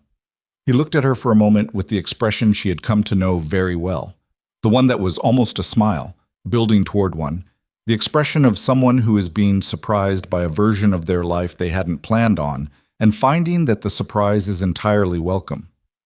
"Okay," he said. They got their coats. Clara was already at the door, bundled in the specific, inefficient way of children who dress themselves, her coat half-buttoned, her hat on sideways, her scarf wrapped twice around her neck as though insulation was achieved through redundancy. Ethan fixed the hat. She suffered this with minimal protest. They went outside. The snow was coming down in the large, soft way that February snow sometimes managed, the flakes the size of something deliberate, landing on the sidewalk and the parked cars and the tops of the streetlights and the shoulders of their coats. The street was quiet in the specific way of city streets in the middle of snowfall, the usual noise absorbed and replaced by the muffled quality of a world being patted against itself. Clara immediately walked out to the middle of the sidewalk and tipped her head back to catch snowflakes with her tongue, which was entirely standard and also somehow, to Lily, unbearably moving in the way that small, pure joys are moving when you are standing beside them. Ethan came to stand next to Lily. Their shoulders were touching. Neither of them moved away from it. "You know what I was thinking about today?" he said. "What?" "A year ago," he said, more or less. He was looking at Clara, still turned toward the sky, arms slightly out, entirely unbothered by the cold. "I was in that room at the Wellington, and I was trying to save a company that I didn't know my partner was already in the process of destroying. I was watching the whole thing fall apart, and I could not see clearly enough to know what I was actually looking at." A pause. "And then you stepped forward." "I poured water for 2 hours first," Lily said. He almost laughed. "Yeah, you did." He looked at her, the snow coming down around them, the streetlight catching it. "I didn't see you." "Nobody sees waitstaff," she said. "That's by design." "I should have seen you." She looked at him. "You see me now." He held her gaze. "I do," he said, simply, fully, the way he said things when he meant them completely. She thought about all of it, about the Thursday morning phone call when she was 17, about Maya's organic chemistry textbook and the tuition due in 11 days, about Naomi's hand stopping on the contract page, about stepping forward in the Wellington dining room with her heart going hard in her chest and her hands shaking and the specific knowledge that she could not stay where she was anymore, about all the invisible rooms and all the plates carried and all the years of making herself necessary in the background while the main events happened to other people, about Naomi saying you made yourself visible. That required its own courage. About Maya saying being careful and being nothing aren't the same thing. About Clara and the narwhal drawing and the deep sea book. And he smiles more now, and a small, serious girl wiping a photograph frame every week, because nobody taught her to, and she did it anyway. about what it meant that here she was standing on a snow-covered sidewalk on a Tuesday in February, which was a Tuesday that felt nothing like the Tuesday a year ago, and also felt, underneath, like the same movement continuing, the step forward she had taken in the Wellington dining room continuing to carry her forward into rooms she hadn't known were waiting. Clara stopped catching snowflakes and turned around and looked at both of them standing there on the sidewalk. "What are you thinking about?" she asked. She asked it the way she asked most things, directly with genuine curiosity, without the social scaffolding that adults built around questions to make them feel safer. Lily looked at her. "I was thinking," she said, "that this is a very good snowfall." Clara regarded this answer seriously. "It is," she agreed. Then, with the authority of someone delivering an assessment she had earned, "It's one of the best ones." She turned back to the snow, satisfied. Ethan's hand found Lily's beside him. Not a declaration, not a performance, just there, in the specific warmth that two hands can make in the cold. She held it. The snow kept coming down. The city received it to the way cities receive snow. Ungracefully, practically, with the knowledge that by morning the bus routes would be complicated and the sidewalks would be gray-black slush, and the temporarily beautiful version of this would give way to the ordinary version that people lived in. But that was morning. That was the practical world doing its practical work. Right now it was 8:45 on a Tuesday in February, and the snow was falling in the large, soft, unhurried way of something that had decided to take its time, and a 7-year-old girl with dark eyes was standing in the middle of a New York sidewalk with her arms out and her hat still slightly sideways and her face turned up toward the sky like she was owed this and knew it. And two people who had both spent a long time learning to want less were standing on a sidewalk in the cold holding hands and finding, carefully and without pretending it was something other than what it was, that the wanting was not the dangerous part. The dangerous part was staying inside. The dangerous part was pouring water quietly in the corner while the important things happened at other tables, to other people, and telling yourself that was where you belonged. Lily had stepped away from that table a year ago. She had done it afraid and uncertain and with her hand shaking, and she had done it anyway, and the chain of things that had followed, Naomi and the office with the plant and Maya's face on the morning she'd said yes, and Clara's narwhal drawing, and this sidewalk in this snow, was not a reward for the courage. It wasn't a lesson neatly packaged. It was just what happened when you stopped holding yourself closed. Things came in. She looked at the snow coming down and felt the cold air on her face, and felt Ethan's hand in hers, and felt, underneath all of it, something that was not happiness exactly. She was not a person who dealt in unqualified happiness. There was too much still unresolved, too much still in process, too many ordinary difficult things still ahead.